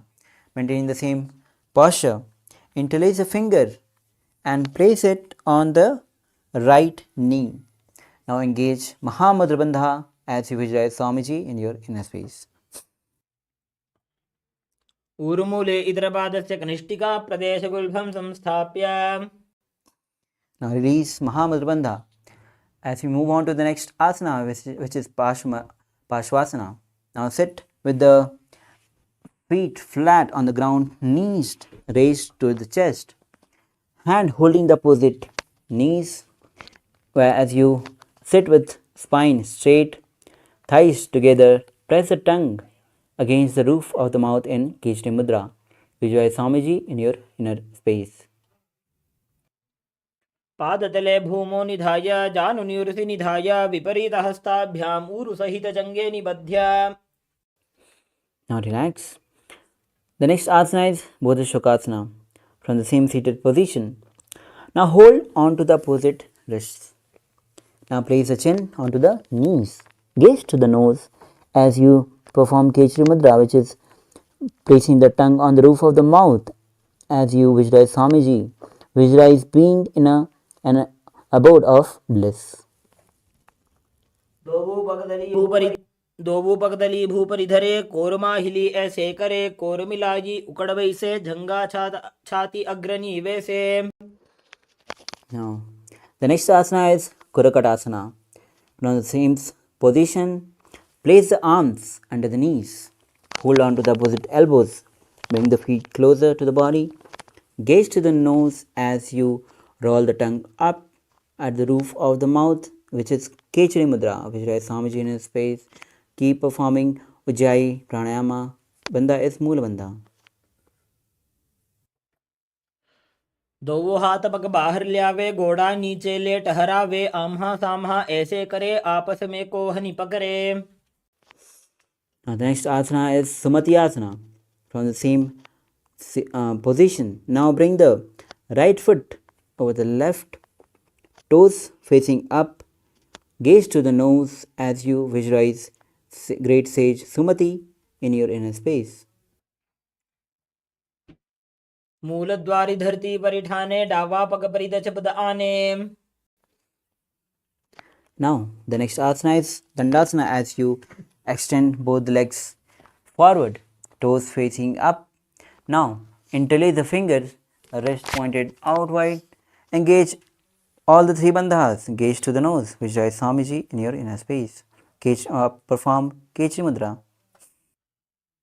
इदानीं गर्भिणीनां योगाभ्यासो यथा लघु सुख प्रसवलाभाय प्रोच्यते प्राक्तने पथि. Now relax as you release all the three bandhas. The next asana is Arambhasana. As you sit with the legs straight, hold the big toe with the index and the middle finger in Prana Mudra. As you lean forward, bring the chest down.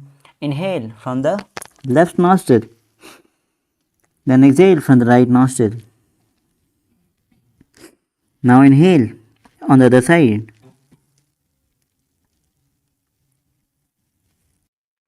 दोवो पग मिलिवा पसारी पगा का अंगूठा पकड़ी लीलाट गोड़ा लगावे. Inhale, rise up. The next asana is Vidokasana. As you sit with the legs straight, extended forward. Now bring the knees slightly up. Now one hand distance between the heels. Bring the shoulders down. The hand wraps in and around the legs. Hold the soles of the feet. Gaze to the third eye as you visualize Swamiji in your inner space. प्रथम बैसी दो पाव पसारी कुछ ऊर्ध को crore उड़ारे. Now slowly inhale and rise up. The next asana is Jalandhar Pavasana. As you bring the soles of the feet together, now place the chin, mouth, nose on the heels as you insert both the hands underneath the legs, hands on the ground along the fingers. Now palms facing upward. Gaze to the nose as you visualize Swamiji in your inner space. दो वेड़ी में लिखे दीजिए हाथ पसारी. Rise up. The next asana is Urdhva Paschimottanasana. Now sit with both the legs extended forward. Now lift the left leg behind the neck. Now lean forward, down, touching the head to the knees. Hold the right foot with both the hands. Visualize Swamiji in your inner space.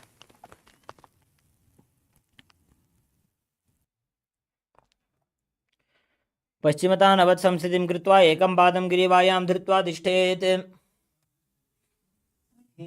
Rise up with your left leg still at the back of the neck. We'll be performing Anantasana. Now lie down on the back, body extended straight. Now concentrate prana moving from Mooladhara to Brahmarandra. Gaze to the nose as you visualize yourself as an infinite or endless and eternal one. उत्तान शयनी एकैकं पायी ग्रीवायां विन्यस्य. Now from Anantasana, we move on to Ankushasana.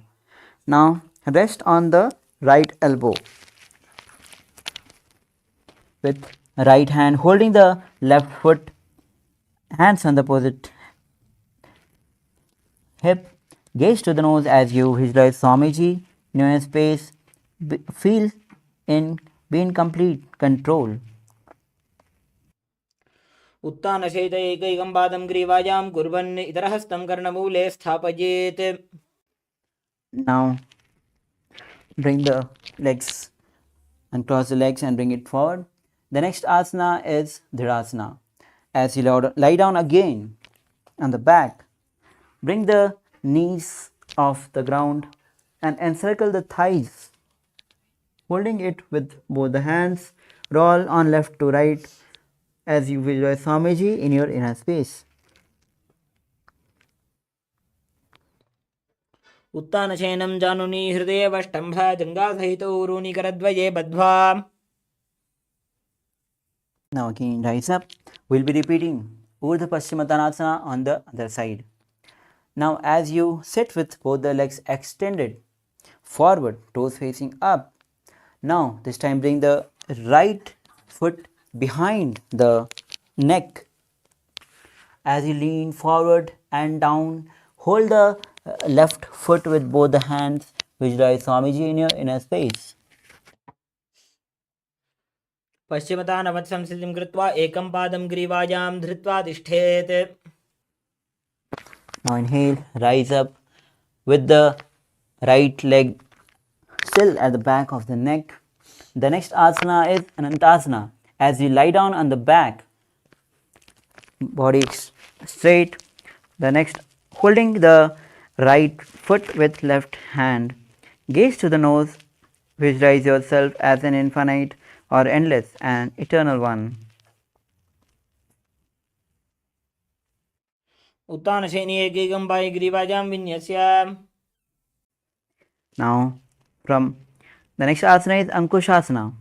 From Anantasana, roll, twist on the left side as you rest the body on the left elbow, holding the right foot. Gaze to the nose as you concentrate the prana to flow from Muladhara to Brahmarandra. उत्तानशयित एकैकं पादं ग्रीवायां कुर्वन्. Now as you bring the legs on the ground, the next asana is Yoga Nidrasana. Again, lie down on the back. Lift the legs one by one behind the neck. Hold with both the both the hands at the buttocks. Gaze to the nose. Visualize Swamiji in your inner space. पादाभ्यां वेष्टयेत् कण्ठं हस्ताभ्यां पृष्ठबन्धनम्. Now the next asana is Atmaramasana. Now bring the legs on the respective shoulders, hand around the legs, holding at the back, interlace at the back. As you gaze to the nose, visualize Lord Vishnu in your inner space. Atmaram आसन प्रथमसु धोसोवे. Now the next asana is Kochikasana. Now with feet on the ground, knees, lie down on the floor. Now bring the knees to the chest and bring the foot up, vertically up. Now extend both the hands at the shoulder level or open on the sides. As you gaze to the third eye, visualize Swamiji in a space as you perform Kochikasana. द्वौ हाथ सीधा सा करे तिनसो ube Sapa करे. Now lower your body down. The next asana is Jatha Pravritti Asana, which consists of 3 steps. Now as you lie down on the back, bring the knees to the chest and hands on the sides, on the side of the shoulders. This is a neutral position. We will be coming back again in this neutral position. Now the first step is drop the one leg extended forward. Now other knee on the sides bend with knee bent. Now second step, bring the other leg bend on the on the top of the other leg. Third step, extend the legs out on sides, holding it with the the head twisted on the opposite side, gazing on the opposite side. Now come back to the neutral position.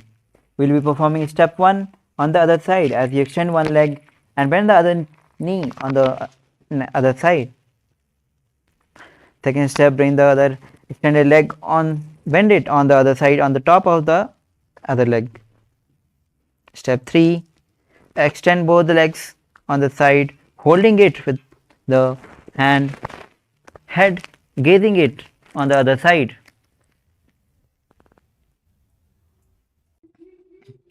परिवृत्ति कुक्षे भागे त्रिधा हि परिकीर्तितः बद्धकोणं सुप्तकोणं ऊर्ध्वकोणमथापि च. Now as you come back to the neutral position, place the feet on the ground. The next asana is Dvipadapitham. Now with feet on the ground, knee raised, hold the ankles with the respective hand. Now lift the hip high, engage Mool Bandha and Jalandhar Bandha as you gaze to the nose, visualize bridge in your inner space. प्रतिक्रियायुतं द्वन्द्वपीठः सर्वबलप्रदं गर्भिणीनां दुर्बलानाम् इति गार्गीजगादनु. Now relax. The next asana is Parinkasana. Now as you sit with feet on the ground, knee raised, bring both the hands at the top of the shoulders. Now palms facing towards the body. Now lift the hip high. Try to bring the feet and hands as close as you can. Visualize Swamiji in your space. उत्तानशयनं हस्ततलाभ्यां भूमिं वष्टभ्य पादतलाभ्यां भूमिं धृत्वा. Now relax your body from this intense asana. The next asana is Swatanasana. As you bring the knees to the chest, hands holding the shoulders, and rotate the hips, knees on in a circular way. Visualize frog in your inner space. Visualize dog in your space. शववच्छरीरं संस्थाप्य जानुनी सम्मील्य नाभोवानीय. Now relax. The next asana is Viparita Karni. As you lie down on your back. Now hands extended at the back. Now lift the hip high with legs extended upward. Visualize Swamiji in your inner space. Now move the legs in circle. भूतले सशिरो दत्त्वा खेनये चरणद्वयं विपरीतकृतिश्चैषा सर्वतन्त्रेषु गोपिता. The next asana is Viparita Karni 2. Now stop the movement of the legs. Stand straight, performing Viparita Karni 2. Karni विपरीताख्या सर्वाधिव्याधिनाशिनी नित्यमभ्यासयुक्तस्य जाठराग्निविवर्धनी. Now slowly lower your body down as we move on to the next asana, which is Langanasana. As you lie down on the back, lift the hip, take it over the head and toes on the floor. Hand stretched on the ground, interlaced. Visualize Swamiji in your space as you perform Langanasana. नरकासने स्थित्वा नासिकाप्रदेशे भूमौ पादपृष्ठे स्थाप्य.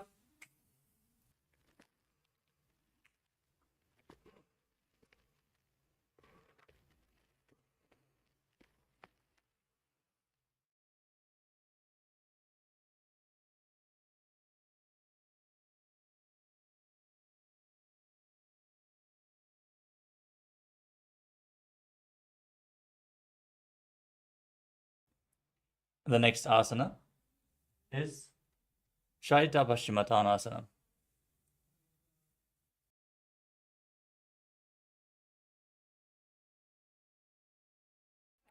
As you lay on your back with the hands behind the toes over top of your head, move your hands to the feet. Hold on to your feet above your head. Keep your arms and legs straight. This is one of the 84 different asanas revealed directly by Lord Paramashiva himself. Perform Jalandhara Bandha and Mula Bandha. Breathe in Mudra Kumbhaka, keeping the throat lock engaged as you internally chant the Mahavakya. तानं शयित्वात् कुर्वीत शैतपश्चिमतानकम्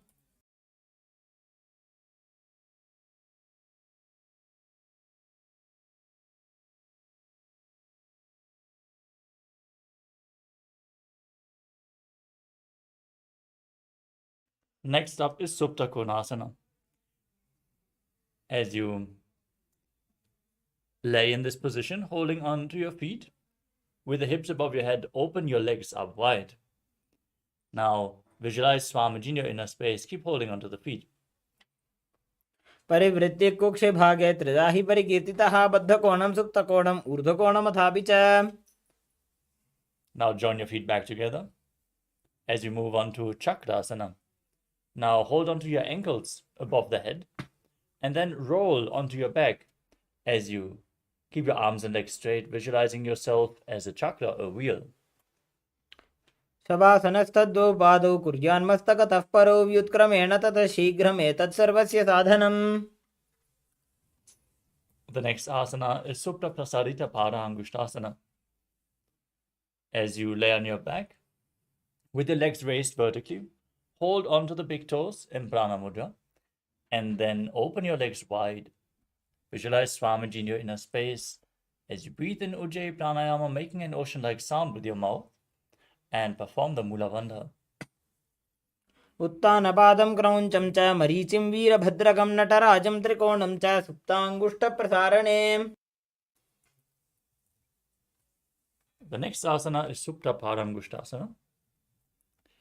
Now join your feet together above the head. Keep your legs straight, the toes in Prana Mudra, index and middle fingers, as you visualize Swamiji in your inner space. उत्तानपादं क्रौञ्चं च मरीचिं वीरभद्रकं नटराजं त्रिकोणं च सुप्ताङ्गुष्ठप्रसारणे. Next up is Matsyasana. From Supta Paramgushtasana, cross your legs into Padmasana.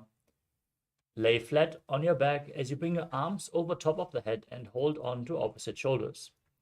Gaze to your nose and visualize Matsya, the fish avatar of Lord Vishnu. मुक्तपद्मासनं कृत्वा उत्तानशयनं चरेत् कूर्पराभ्यां शिरो वेष्ट्या मत्स्यासनं तु रोगः.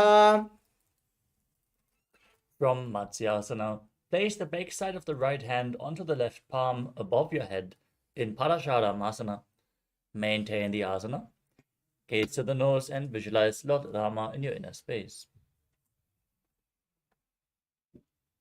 प्रथमकरे पद्मासन आछे सूधो सोबे भूपरिपाथे. The next asana is Sarvangasana. As you lay on your back with your legs in Padmasana, place your hands at the lower back and raise your hips and legs up. Support your body with your elbows on the floor as you gaze to your nose and visualize Swamiji in your inner space, breathing in Mudra Kumbhaka with Jalandhara Bandha engaged. अथ वक्षेत्र संक्षेपात् सर्वांगासनमुत्तमम्. The next asana is Vrishikasana.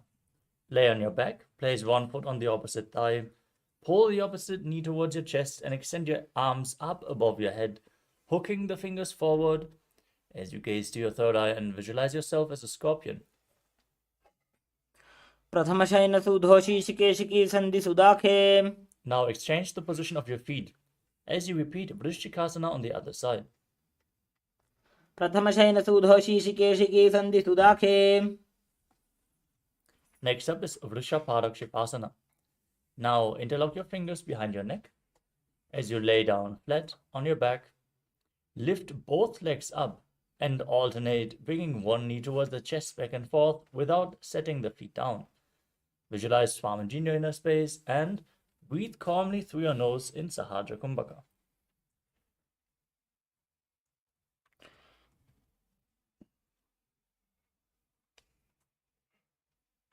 श्रोतानवत् संस्थिति कृत्वा जानुद्वयं पर्यायेन कर्णयोः संस्पृशेत्. Now keep the hands next to the hips and alternate touching your ears with the respective knees. As you visualize Swamiji in your inner space. उत्तानशयनं कृत्वा अङ्गुलिभिः कन्दरां बद्ध्वा कूर्परो मिलित्वा. From Maruttanasana, we move on to Vrikasana.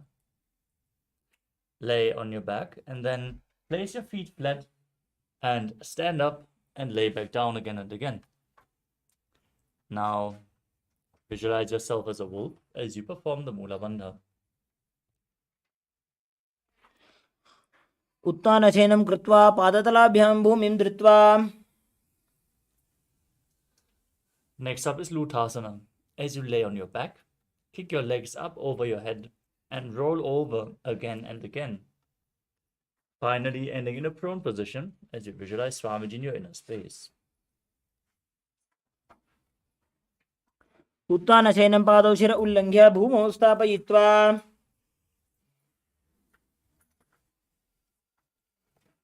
As you lay on your stomach, keep your hands next to the shoulders and contract your lips as you make a whistling sound while inhaling like a flute.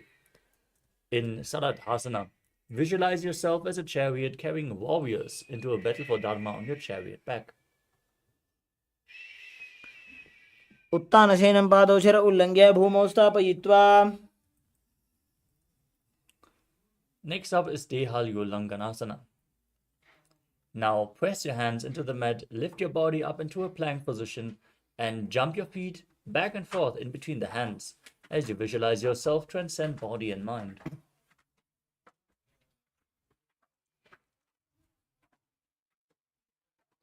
हस्तद्वयं बद्ध्वा तन्मध्यचरणद्वयम् उड्डानैव बहिरानीय. Next up is Jatyasana. Rise up and from a standing position, place your hands on the mat in front of your feet. Walk around on the mat on all fours as you visualize yourself as a wise 60-year-old elephant. अथ जात्यासनं वक्ष्ये येन जातिस्मरो भवेत्. Next up is Lolitika Karana. Now stand with your heels together, the toes pointing outward and your knees bent. Raise your elbows to the shoulder level and rotate your arms around the body. Lean backwards, open up your chest and move your head in all directions.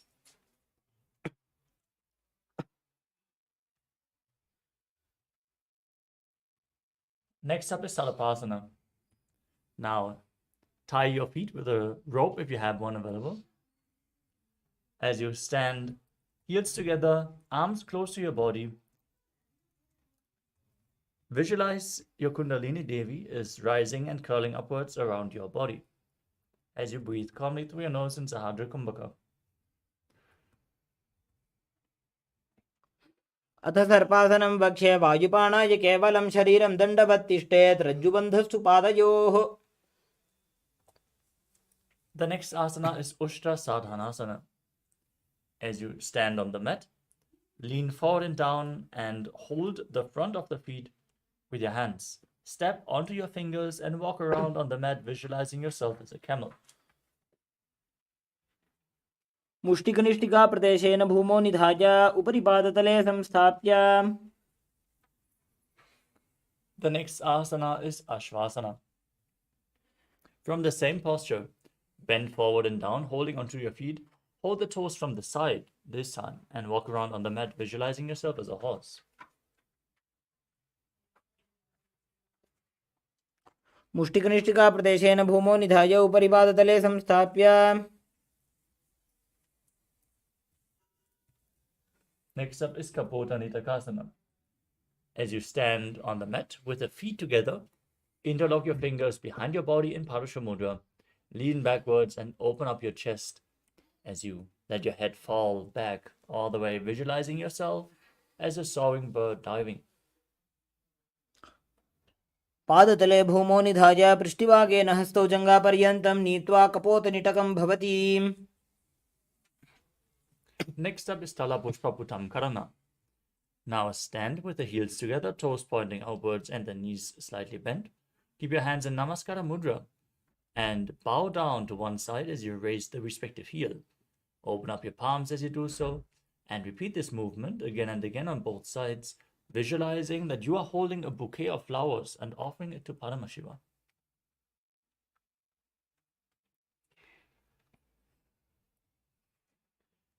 The next asana is Khadgasana.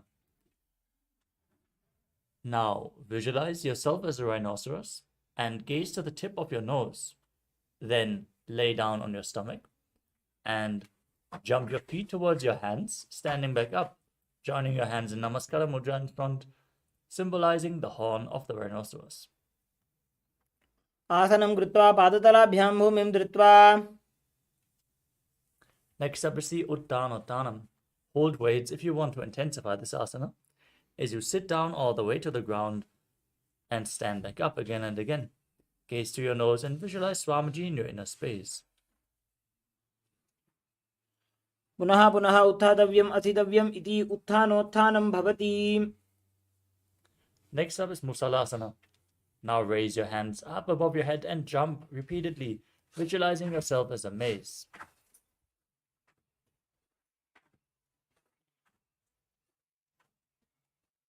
Sarlam stitva urdam bahu najet. Next up is Utshirshakasana. Now pull one foot towards your chest with both hands as you sit down and stand back up. Repeat the movement on both sides as you gaze to your nose and visualize Swamiji in your inner space. Ekekam padatalam kuksho nidhaya tishtet utshirshakam bhavati. Next up is the Parshva Janukarana. Now stand with one foot pointing outwards and the knee slightly bent as you pull the other knee against your chest and circle the leg with your arm, hand in a fist. Place the other hand on the inner respective thigh with the fingers pointing inwards.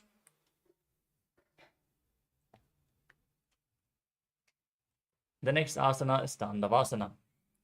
Now hold weights if you want to intensify this asana, as you extend your arms forward and one leg as well, visualizing yourself fiercely dancing as Lord Shiva as you sit down and stand back up. Ekena padena sthatavyam tandavasanam bhavati. Next up is Brahmanasana. Now bring the left foot to the inner opposite thigh and stand erect on the mat like a rod with the hands by the side. Visualize Lord Brahma blessing you from within. Brahmanasana mavakshe jit krutva brahmano bhavet. Next up is Garudasana 3. Now stand tall and wrap the left leg over and around the right knee, tucking the toes behind the calves, and bring the left arm underneath the right, joining the hands in Namaskara Mudra. Visualize yourself as Lord Garuda and breathe calmly through your nose into Sahasra Kumbhaka. Uttana kurma pitham cha saimhasgarudam eva cha. The next asana is Ekapadasana. Now bring the left foot on the right thigh and stand on the mat with the hands by the side on one leg as you visualize Swamiji in your inner space. Dakshang hrimbama padasya janghopari nidhaya cha. The next asana is Turuvasana, the poster posture.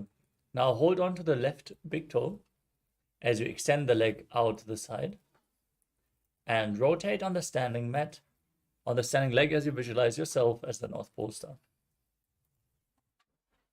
Ekena hastena dandarupasya ekasya padasya agram dhritva. Now pull the left foot behind your neck or up to your chest or over top of your knee if you can't bring the leg behind your neck. And visualize Lord Vishnu within as you perform the 3 steps of Vishnu, standing up, sitting down, and standing back up in Trivikramasana.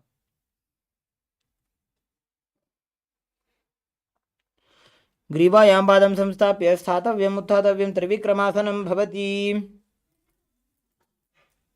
Now repeat Parshvajanukarana on the other side. Pull the other knee against your chest.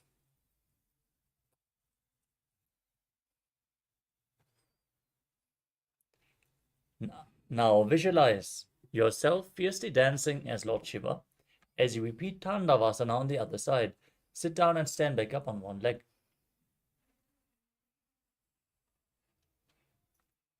एकेन पादेन स्थातव्यं ताण्डवासनं भवति.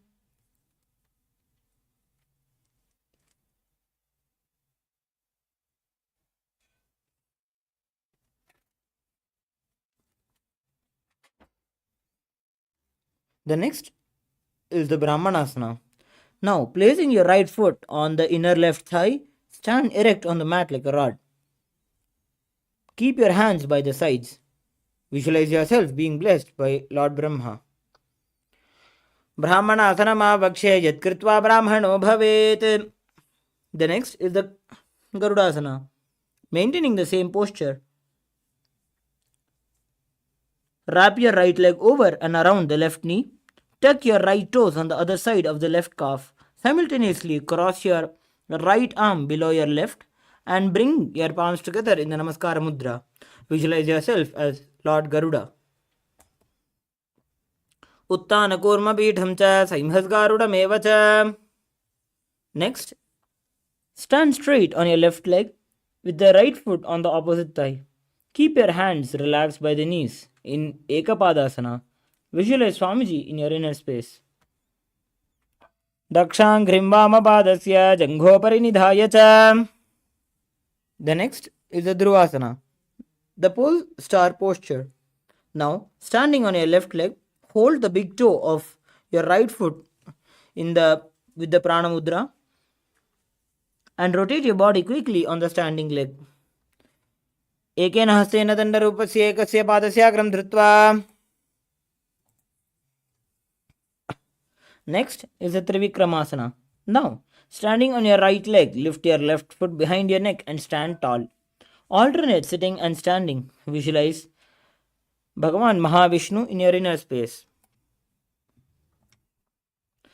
Grivayam padam samstapya sthathavyam utthathavyam Trivikramasanam bhavati. The next is the Samanakha Karna. Now, stand with your feet close together and toes pointed slightly out. Keep both your hands to the sides of your body in Samanakha Karana.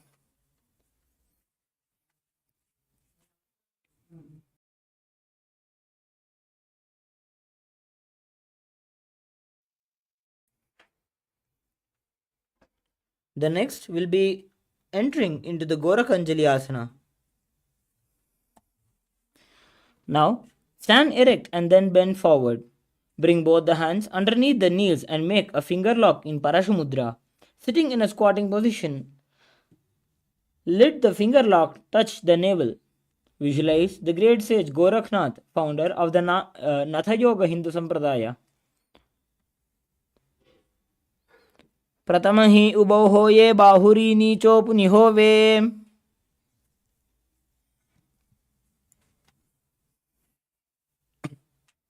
Next, we will be performing the Kanchyasana.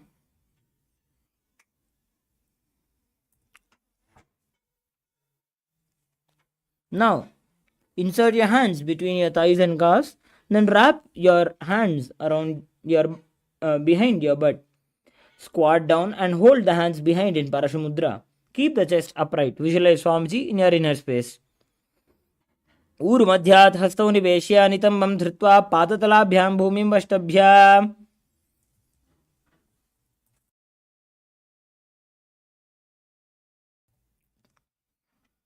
Next, we will be performing the Bhairu Asana. Now, bringing your feet together, sit in a squatting position with your heels touching the perineum. Hold the hands at the back in Parashamudra and sit upright. Gaze at your navel center. Visualize Bhagavan Kala Bhairava in your inner space. दो वो पग की थलिया की माहिली core मिलाजी फना पानी उकड़ मोड़ वैसे. The next, we'll be performing Varahasana. Squat all the way down to the ground. Keep your feet together and toes apart. Bring your elbows up and close to the head and your palms joined in Anjali Mudra over the back, facing downward. Gaze at the tip of your nose. Visualize yourself as Varaha, one of the incarnations of Mahavishnu. Pagatali ki mahili kor milayi phana pani ukad baise. The next is the Prabhithasana. Now, with your heels touching, bring your hips to the same level as your knees. Let the hands hang down and your fingertips touching the toes in front of you. Visualize Swamiji in your inner space. पार्श्वद्वय सम्मील्य स्थित्वा नितम्बं जानुप्रदेश आनीय तिष्ठेत् प्रपीठासनं भवति.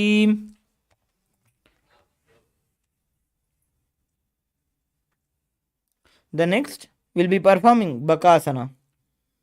Visualizing yourself as a crow, place your hands on the mat with the fingers wide. Place your knees at the back of the arms, eyes down and eyes looking forward and down. हस्ताभ्याम अवनिमभष्टभ्य जानुद्वयं नाभौ सम्मील्य. Next, we'll be performing the Sushtanga Kapalyasana. Kneeling down with the head on the ground. Spread your palms for support. Raise the body on your head and fold your legs into the Padmasana. Visualize Swamiji in your inner space. Asana Goguna Kapala Athohoyim. Next, we'll be performing Guptasana. Now, keeping your toes flat touching the opposite feet, sit down between the feet. Let the heels come outside the hips. Place your hands on the knees and sit straight. And gaze at the tip of your nose.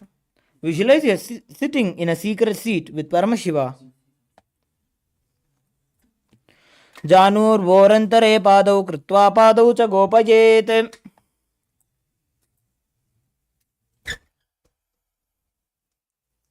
The next asana is Vrikshasana too.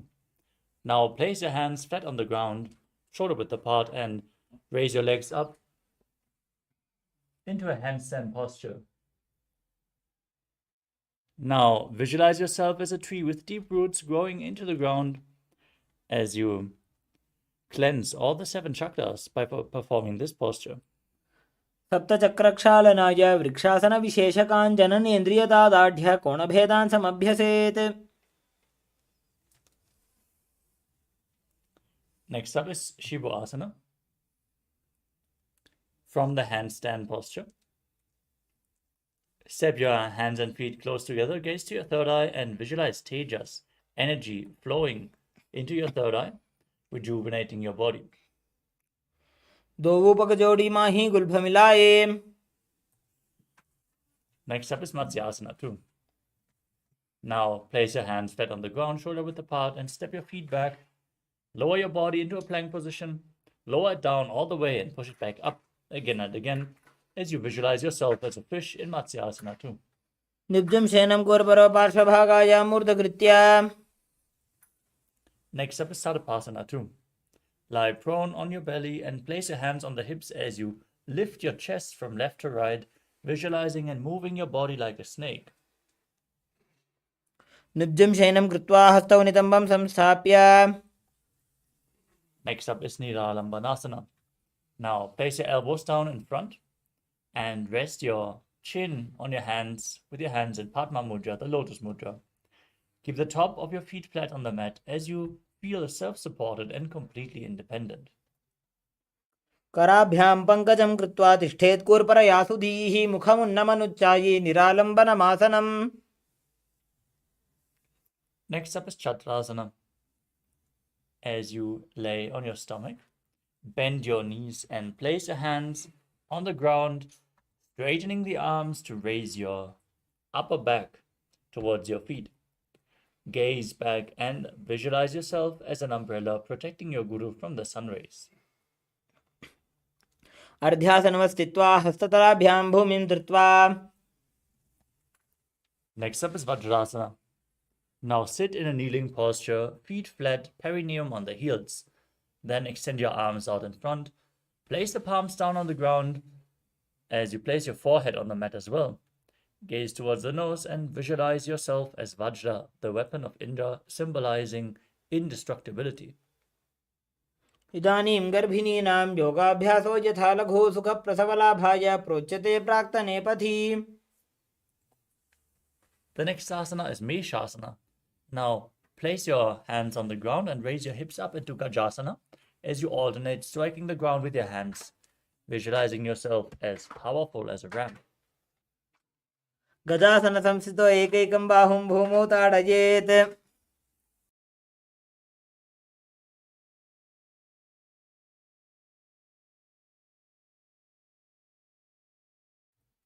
Next up is Ajasana. With your hands on the ground, raise your legs up into a handstand and then slowly lower your body down towards the mat as you visualize yourself as unborn, existing for all eternity in Ajasana. गजासन संस्थितो पादद्वयमन्तराळे कृत्य मस्तकेन भूमिं स्पृशेत्. Next up is Dhanantarasana. As you sit on your heels in a kneeling posture, keep your legs together and hold on to the big toes, pulling them close towards your perineum as you then place your hands on your thighs. Gaze to the nose and visualize Swamiji in your inner space as you breathe in Ujjayi Pranayama. पूर्व विधि परिहाता की काकसीस्यो फणा शरा मोड़ी. Next up is the Angamottanam. Now, interlock your fingers in front and move your hands from left to right, up and down in all directions, giving massage to various different joints and muscles of your body. Then repeating the movement behind your back as well. Visualize Swamiji in your inner space as you perform the Mula Bandha. हस्तयोः अङ्गुलीर्बद्ध्वा हस्तयोर्मध्यात् सर्वमङ्गं निष्कासयित्वा. Next up is Garudasana form. Sit on your heels in Vajrasana and turn your feet outwards so the toes are pointing to the sides. Keep your hands on the knees and visualize yourself as Lord Garuda flying Lord Vishnu and Lakshmi on his back in Garudasana form. जङ्गोरुभ्यां धरां पीड्य स्थिरकायो द्विजानुना जानुपरिकरद्वन्द्व गरुडासनमुच्यते. Next up is Ananda Mandirasana. As you sit with your legs folded back, the toes pointing backwards, with your knees opened wide, hold onto your ankles, pull your feet up as you place the front of your buttocks on the mat. Gaze to your third eye and visualize yourself residing in the blissful space of a temple. अथ वक्षे वीरनाथ आनन्दमन्दिरासनं यत्कृत्वा अमरो धीरो भवत्येवेह साधकः. Next up is Mandukasana 2. Now visualize yourself as a frog as you overlap your feet behind and sit on the ankles. Then place your hands beneath the knees and press your frog tongue up against the palate of your mouth in Mandukya Mudra, engaging Uddiyana Bandha and Mula Bandha. पृष्ठं सम्पीड्य गुल्भाभ्यां जान्वङ्गे सबलयाकृतिः हस्तो पादतले क्षिप्तो मण्डूकं पाददोषहृत्. Next up is Narasimhasana. Now tuck your toes and sit on the raised heels. Keep your knees open wide and place your hands on the ground in front of you with the fingers spread, thumbs touching. Stick out your tongue, gaze to your nose, exhale forcefully again and again as you visualize Narasimha, the lion man avatar of Lord Vishnu. दोवु फणा पाणी होए वैसे AD Mailer गुदानी वैसे समशरीरनी काटहरावे NASA अग्रदृष्टि को ल्यावे.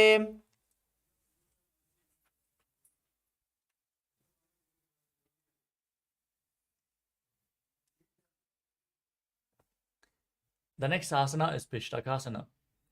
Maintain the posture, sitting on the raised heels with the toes tucked. As you cover your mouth with your hands, the thumbs underneath the teeth, as you inhale through the right nostril and exhale through your mouth in Vishtaka Pranayama. Gaze to the tip of the nose and visualize yourself as Devi, victorious over all your fears. दो पगां की AD Joji गोड़ा फनो बान पुनि होई.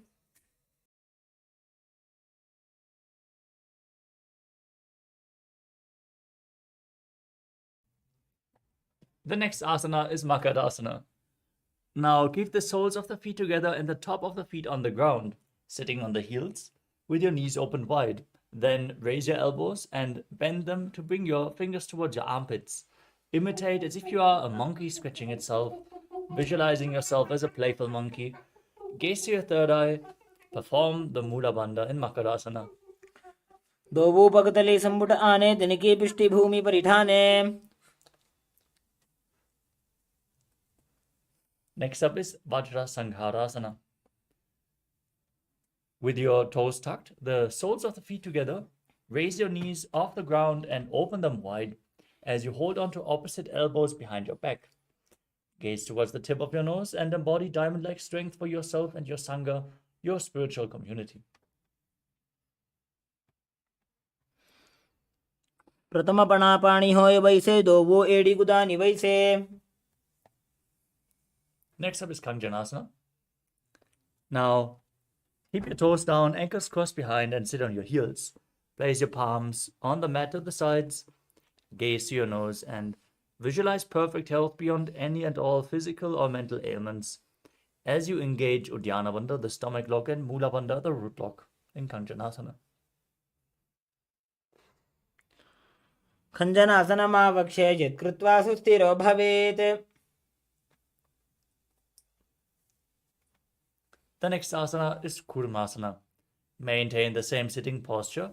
Place your hands on the knees and make your upper body and neck stiff as you visualize yourself as a turtle with a stable body and mind to live for centuries, gazing to the tip of your nose.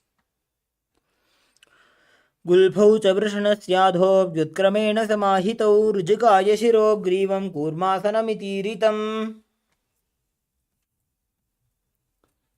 The next asana is Yogasana. Maintain the same posture. Relax your upper body. Now gaze to the nose and visualize Swamiji in your inner space. गुदं नियम्य गुल्फाभ्यां व्युत्क्रमेण समाहितः योगासनं भवेदेतदिति योगविदो विदुः. Next up is Vijyogasana. Now stand on your knees and cross your ankles behind, placing your feet near opposite knees. Now hold your calves with the fingers inside and the thumbs outside. Gaze to your third eye and visualize a space of eternal oneness with your Guru, Swamiji. घोड़ा वामो उबौ होई घोड़ा आड़ा राखे दोई. Next up is Ushtrasana 2. In a kneeling position, bend backwards and hold your ankles with your hands.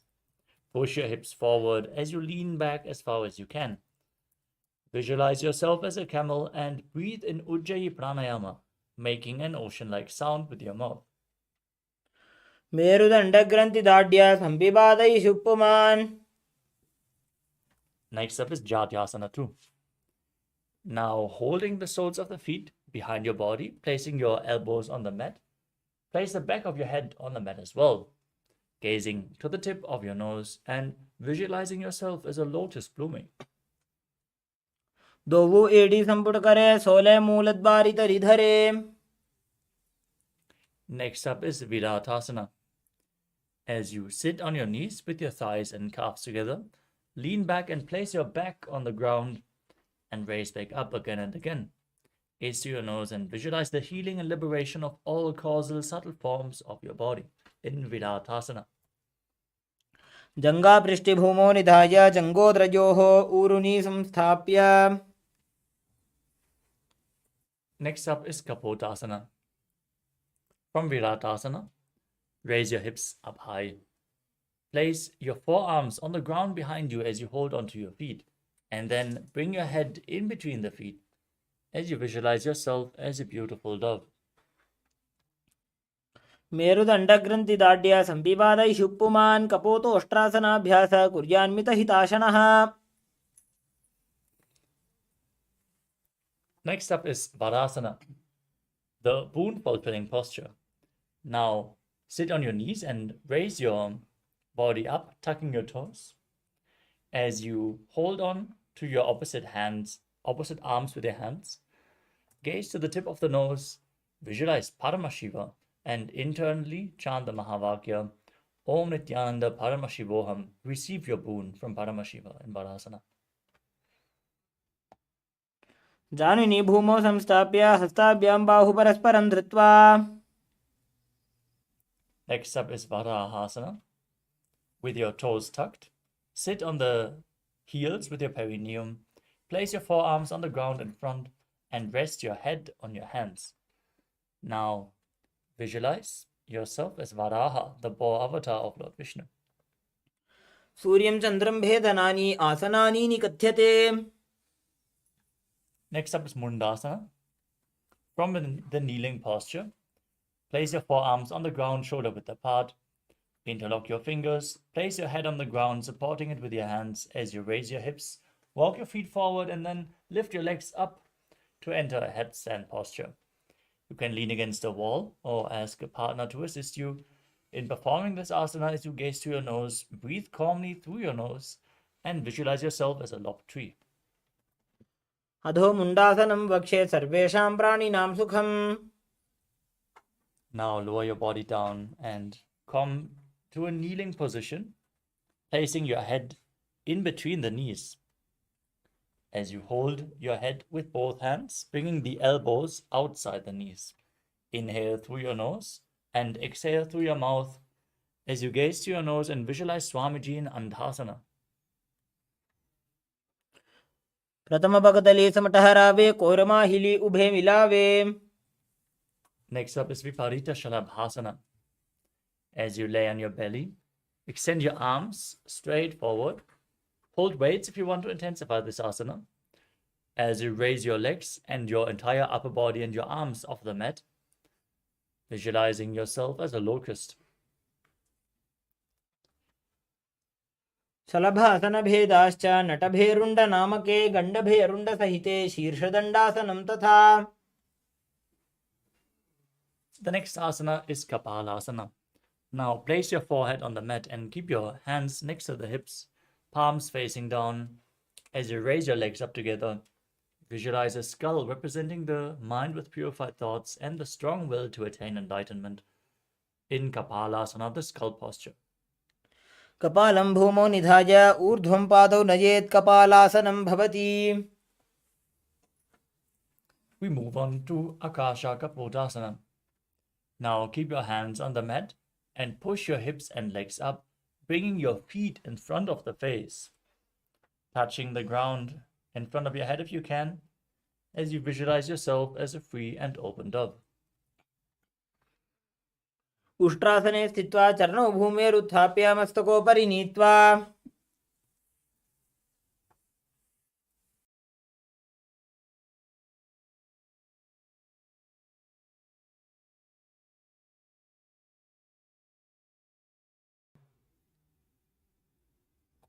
Next up is Chatakasana.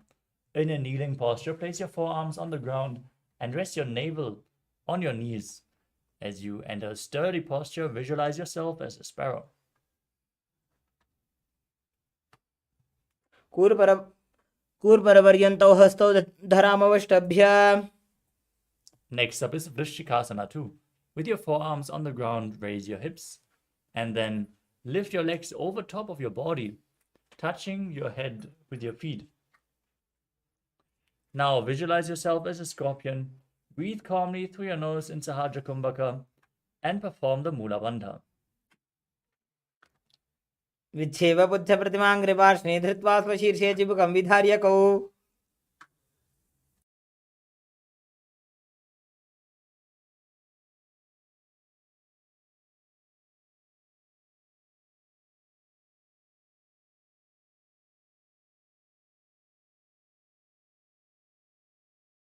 The next asana is Vrishasana.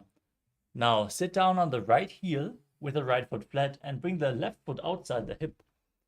Keep your hands in front of the knees as you visualize yourself as a bull.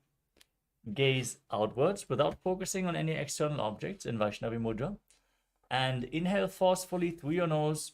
Hold the breath and slowly exhale again through the nose in Antarangaka Kumbhaka, performing Vrishasana. यामे गुल्फे पादमूले वामभागे पदेतरं विपरीतं स्पृशेत् भूमिं वृषासनमिदं भवेत्. Next up is Ulasana. From a kneeling position, place your hands on the mat in front.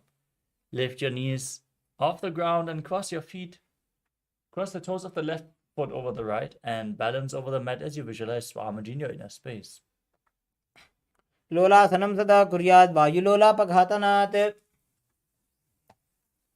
Now repeat Vrishasana on the other side. Sit on the left heel. Keep the right foot outside of the hips as you visualize yourself as a bull. याम्य गुल्फे पादमूले वामभागे पदेतरं विपरीतं स्पृशेत् भूमिं वृषासनमिदं भवेत्. The next asana is Balagunasana. Now tuck the left foot and sit on the raised left heel.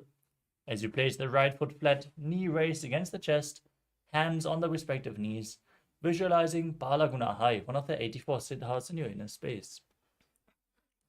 आसन को गुण जल विकार जाई.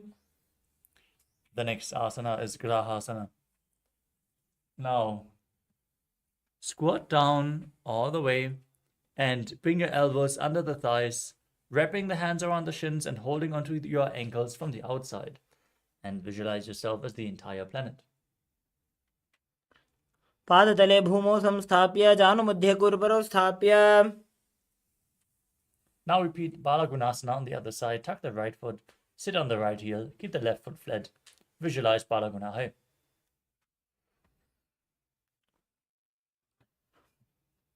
आसन को गुण जल विकार जाई.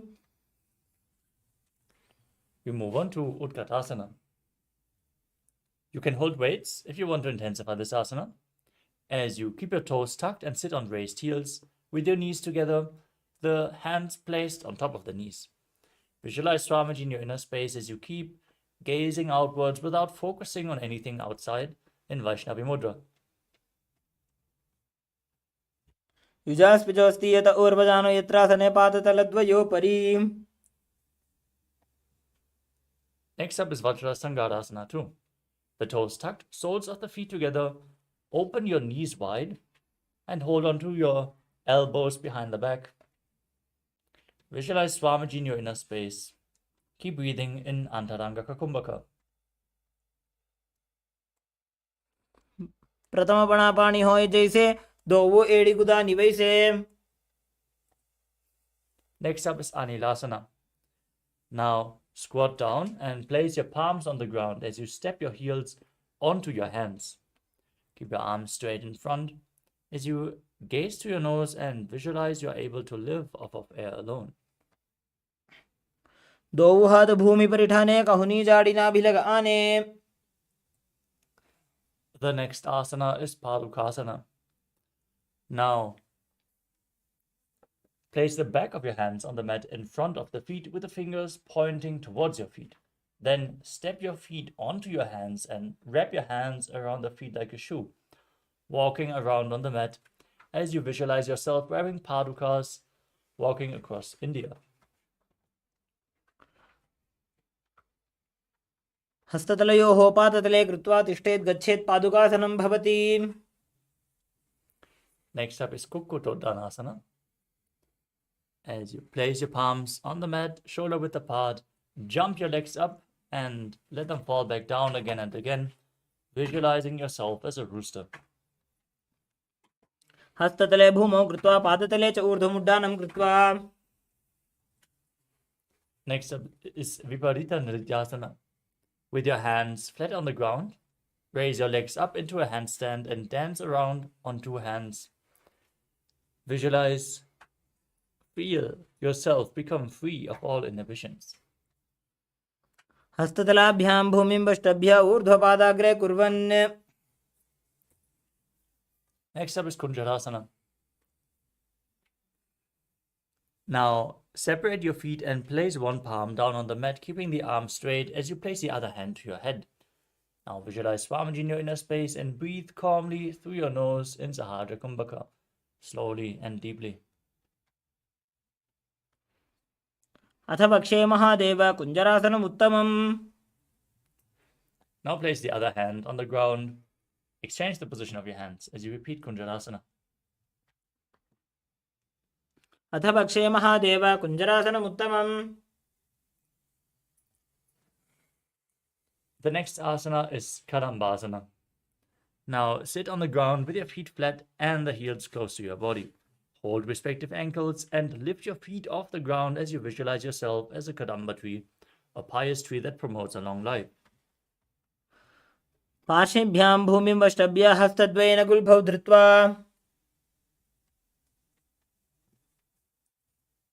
Next up is Mutasana. Keeping your feet flat on the mat, hold onto opposite knees and pull them against your chest. As you visualize any excess vata being released from or balanced within your system, perform the Mula Bandha. द्वयोस्तु पादयोः पाणिं लात्वा स्वस्वनितम्बके जानुनी वक्षसि सादुर्बभ्रतीकरबन्धनैः. Next up is Chakorasana. As you sit and lift one leg behind your head, you can lift it against your chest or over top of the knee if you can't bring it behind your head.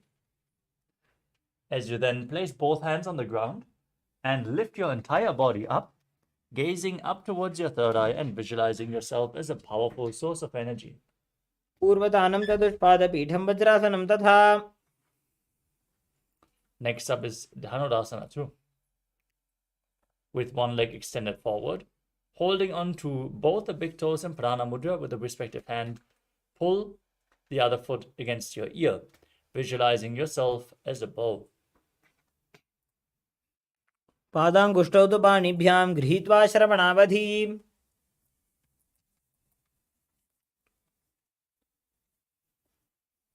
Next up is Ashtavakrasana. Now, bring the left foot over top of the left shoulder and hook the right foot over the left foot. Extend both legs to the side with the arms on the ground, leaning forward, balancing on your arms and visualizing yourself as a flying crane. वासिष्ठमथ कौण्डिन्यम् ऊर्ध्वकुक्कुटमेव च. We move on to Pranasana. Now, place the right foot on the left thigh and keep the left foot flat on the mat.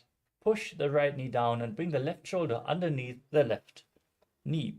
As you gaze to your third eye and visualize yourself being immortal and able to exist solely from prana.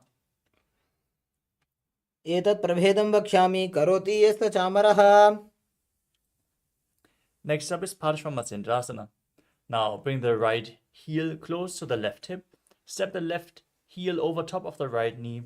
Twist around the raised knee and bring one arm below as you interlock your fingers behind your back, twisting your spine as you gaze to your third eye and visualize the sage Matsyendana in Paramashivoham. पार्श्वाभ्यां धृत्ततेजास्तु पार्श्वमत्स्येन्द्रमुत्तमम्. Now repeat Chakorasana on the other side. One leg behind your neck, hands on the ground, opposite legs extended and lifting your body up, visualizing yourself as a powerful source of energy. पूर्वतानं चतुष्पादपीठं वज्रासनं तथा. Now pull the other foot against your ear, holding onto the big toes as you visualize yourself as a bow in Dhanurasana too on the other side. पादाङ्गुष्ठौ तु पाणिभ्यां गृहीत्वा श्रवणावधि धनुराकर्षकाकृष्टं धनुरासनमीरितम्. Now repeat Ashtavakrasana. Bring the right foot over top of the right shoulder. Left foot over top of the right. Extend the legs to the side. Lean forward.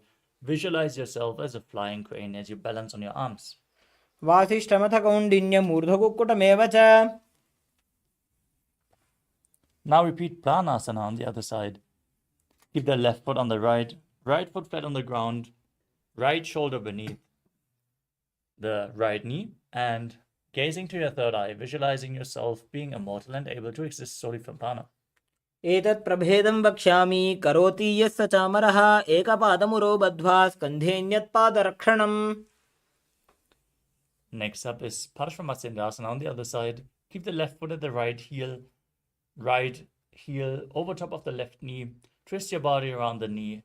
Bring the arm below and interlock your fingers behind your back as you gaze to your third eye and visualize Matsyendana, the master of Hatha Yoga. पार्श्वाभ्यां धृत्ततेजास्तु पार्श्वमत्स्येन्द्रमुत्तमम्. The next asana is Ardha Paschimottanasana. Keeping one leg extended, press your perineum with the opposite heel.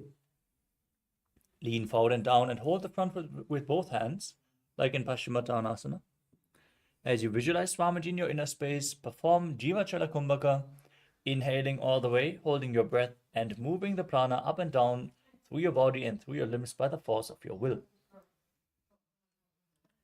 एकं पादं प्रसार्य एकं पादस्य पार्श्वनासीवनी सम्पीड्य.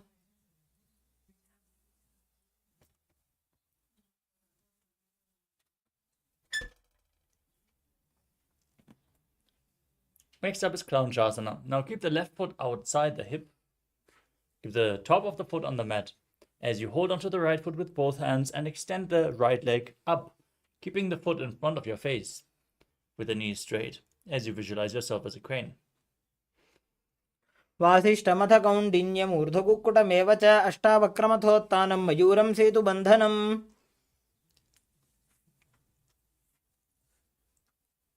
Now repeat Ardha Paschimottanasana on the other side. Press the other heel against the perineum, lean forward and down, visualize Swamiji and gaze in Vaishnavi Mudra. Don't focus on any external objects. एकं पादं प्रसार्य एकं पादस्य पार्श्वनासीवनी सम्पीड्य. Now repeat Clownchasana. Bring the right foot outside the hip. Hold on to the left foot and bring it up in front of your face, visualizing yourself as a crane. वासिष्ठमथ कौण्डिन्यम् ऊर्ध्वकुक्कुटमेव च. The next asana is Swastikasana. Now sit with the soles of the feet in between the thighs and calves.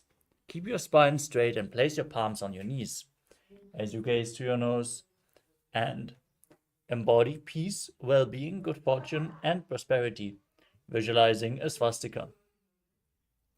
जानुर्गोरन्तरे सम्यक् कृत्वा पादतले उभे ऋजुकाय समासीन स्वस्तिकं तत् प्रचक्षते. Keep your eyes open wide, gaze inside as you cover your heels with your hands, tuck your chin to the chest in Jalandhara Bandha, and gaze to your nose, visualizing the great sage Goraknath, founder of the Natha Yoga Hindu Sampradaya, in Gorakshasana. जानुर्गोरन्तरे पादौ उत्तानो व्यक्तसंस्थितौ गुल्फौ छाच्छाद्य हस्ताभ्याम् उत्तानाभ्यां प्रयत्नतः. Next up is Bhagasana 2. Now, press the left heel against the perineum and place the right foot on top of the left thigh. As you gaze up towards your third eye, visualize Swamiji and meditate on Arihanta, the enlightened one. As you inhale all the way and then place the ring fingers over top of the mouth, the little fingers below the mouth, the middle fingers closing your nostrils, the index fingers your eyes, and the thumbs closing your ears. वामपार्श्वमुकुटं संस्थाप्य दक्षाङ्घ्रिवामजगने. Next up is Yogasana 2. Now place your feet onto opposite knees as you keep your hands next to the body on the ground with the palms facing up. Gaze to the tip of your nose and visualize Swamiji as you perform Kakachancha Kumbhaka. Roll up your tongue, stick out your tongue, and exhale through the rolled up tongue, cooling down your body in Yogasana 2. उत्तानौ चरणौ कृत्वा संस्थाप्योपरि जानुनोः. Next up is Urdhva Kukkutasana. Now rotate your hands at the side of your body, place the palms down, and sit in Padmasana as you lift your entire body off the mat. Balance on your arms and visualize yourself as a rooster. वासिष्ठमथ कौण्डिन्यम् ऊर्ध्वकुक्कुटमेव च. The next asana is Siddha Haratali Asana. As you maintain Padmasana, the lotus posture, with your feet on top of opposite thighs, bring your hands in between the legs. Place both the hands flat on the mat with the fingers spread, but stay seated on the mat. Don't lift yourself up. Open your eyes wide, unblinking, gazing within in Shambhavi Mudra as you focus your eyes on the tip of your nose. Visualize Swamiji in your inner space. Breathe in Kakachancha Kumbhaka and perform the Mula Bandha as you internally chant the Mahavakya Om Nithyananda Paramashivoham in Siddha Haratali Asana.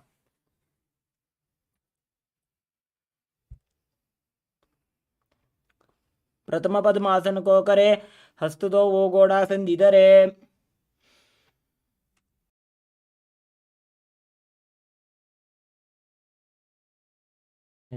Now push your hands into the mat and lift your body up in Padmasana as you perform Hamsasana, gazing to the tip of your nose and visualizing yourself as an elegant swan.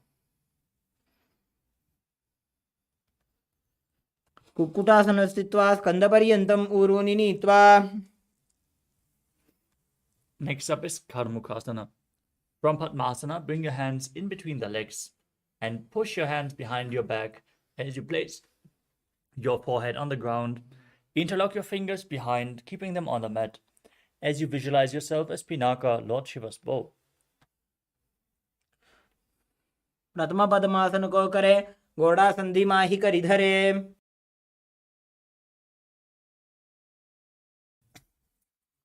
Next up is Kurmasana 2. From Padmasana, bring your hands in between the legs and then bend your elbows. Bring your hands up towards the shoulders and hold on to the respective shoulders as you visualize yourself as a turtle with a stable body and mind to live for hundreds of years in Kurmasana 2.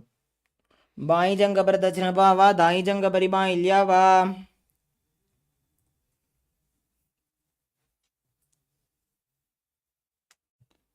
From Kurmasana 2, tuck your chin to the chest in Jalandhara Bandha, moving on to Granthi Bhedasana as you gaze to your nose and rejoice knowing you're sitting in Shiva's secret knot posture. अथ पक्षे नीलकण्ठ ग्रन्थिभेदासनं शुभम्. Next up is Uttana Kurmasana. From Granthi Bhedasana, roll onto your back. Keep holding onto the shoulders as you gaze to the nose and embody a turtle laying on its back. Kukkutasana बन्धस्थं कराभ्यां धृतकन्धरम्. Now rise back up, sit in Padmasana. As you place both hands in between the legs, one palm on the ground, holding its wrist with the opposite hand, and lifting your entire body up, balancing on one arm, as you visualize yourself as a rooster in Pangu Kukkutasana. Kukkutasana स्थित्वा एकेन हस्तेन अन्यस्य मणिबन्धं धृत्वा. Now place the other hand on the mat, hold its wrist, lift your body up, visualize yourself as a rooster. Repeat Pangu Kukkutasana on the other side. Kukkutasana स्थित्वा एकेन हस्तेन अन्यस्य मणिबन्धं धृत्वा. Next up is Gridrasana. As you sit in Padmasana, place your elbows on the toes. Interlock your fingers in Parashamudra and rest your chin on the fingers as you press your thumbs towards the throat. Visualize you have gone beyond all greed and covetous. Keep breathing in Kakachandra Kumbhaka. जानोर्वोरन्तरे पादौ उत्तानौ व्यक्तसंस्थितौ. Next up is Padmasana 3. As you sit in Padmasana, place one hand over the other with the palms facing upwards. Now, gaze towards your nose and visualize Swamiji as you engage all three bandhas. उत्तानौ चरणौ विधाय विधिवत् शक्तिस्थितौ योगिरात्. We move on to Padmasana 4. Place your hands on the respective knees. Perform the Mula Bandha, contract the perineal floor. Gaze to your nose and visualize Paramashiva in your inner space. Internally chant Om Nithyananda Paramashivoham. एतत् पद्मासनं कुर्यात् प्राणवायुप्रसिद्धये. Next up is Karmukasana 2. Keep one hand on the respective knee and hook the other hand around the respective big toe in Prana Mudra, moving the big toe round and round in a circular motion as you visualize yourself as Lord Shiva's bow, and then repeat the movement on the other side as well. अथान्यासनमावक्ष्ये योगपूरकरक्षणात्. Now, sit in Padmasana, cross your arms behind your back, and hold on to the respective big toes in Prana Mudra with index and middle fingers touching the ring and little finger with your thumb.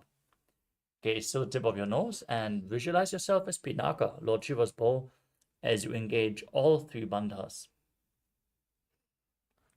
कार्मुकासनमाक्षित्य उदरे पूरयेत् सुखम्. Next up is Dridhasana. Maintain the same posture but raise your chest, gaze upwards, and visualize yourself as the action of Paramashiva's third eye, destroying anything you come across in Dridhasana. पूर्वभ्यामुपरि स्थाप्य पादयुग्मं प्रयत्नतः. Next up is Nagrasana. From this position, roll onto your back. Keep your arms crossed behind you, your legs in Padmasana. Hold onto the big toes if you can. Gaze to your nose as you visualize yourself as a snake and breathe calmly through your nose in Sahaja Kumbhaka. प्रथम पद्मासन को ठाने, दो हाथ पाछाने आने. Now you can free your arms and legs. Pull your knees against your chest as you lay on your back and circle your legs with your arms. Interlock the fingers in Padusha Mudra and squeeze your body into a ball in Kandukasana. वेत्रासने स्थित्वा हस्तपादान् निष्कुष्य. Next up is Urdhva Pavanasana. Lay on your back with the feet flat. Interlock the fingers behind your neck. Keep the elbows resting on the mat. As you breathe through your nose, gaze to the tip of the nose and visualize Swamiji in your inner space. प्रथमे सूधो San करावे, घोड़ा उभा राशि मिलावे. Now, from the same position, place your upturned palms underneath the heels. Step your heels onto your hands. As you push your hips up high, lock your throat, breathe in Murcha Kumbhaka. As you visualize yourself as a powerful alpha ape in Marakata Pitasana. उत्तान शयनं पादतले, उत्तान हस्तयोः स्थापयेत्. The next asana is Uttana Shikhi Pitakasana. As you place your hands on the lower back for support, raise your hips and straighten your legs, balancing on your elbows as you gaze to the nose and visualize Swamiji in your inner space, still breathing in Murcha Kumbhaka. जङ्घोरुबलहीनश्चेत् उत्तानशिखिपीठकम् अप्रमत्तः प्रकुर्वीत भुक्तेः प्राग्विजितेन्द्रियः. Now raise your legs and your hips up straight. As you then place your arms flat on the mat for support in Narakasana, visualizing yourself blissfully traversing through Naraka Loka unscathed. ग्रीवाकण्ठेन भूमिं विष्टम्भ पादाग्रद्वयम् ऊर्ध्वमुत्त्रजेत्. Next up is Tiryannaukasana. Place your hands on the lower back for support, straighten your legs and then lower and angle your body. Lower and angle your legs. Engage your core intensely as you visualize yourself as a boat crossing the ocean of samsara in Tiryannaukasana. नौकावत् स्थित्वा ऊर्ध्वं पादाग्रद्वयं नयेत्. Now place your arms back on the mat. Straighten your legs like a flagpole as you visualize yourself as the KAILASA flag, respected across all nations in Dvajasana. तिर्यन्नौकावते ग्रीवापृष्ठकोर्परैः भूमिं वष्टभ्य. Now lower your entire body down to the mat. Keep your hands by the side of the hips, palms facing up. Perform Shakti Chala Mudra. Pull the Kundalini Shakti awakened by this yoga practice from the root center all the way to the crown, from Muladhara to Sahasrara. Relax, unclutch from any micro movements of the body and mind. Don't move externally or internally. As you visualize that your body is dead, and Swamiji, the Supreme Pontiff of Hinduism, is liberating you. Internally chant Om Nithyananda Paramashivoham Imritasana. उत्तानं शववद्भूमौ शयनं तु शवासनं. शवासनं श्रमहरं चित्तविश्रान्तिकारणम्.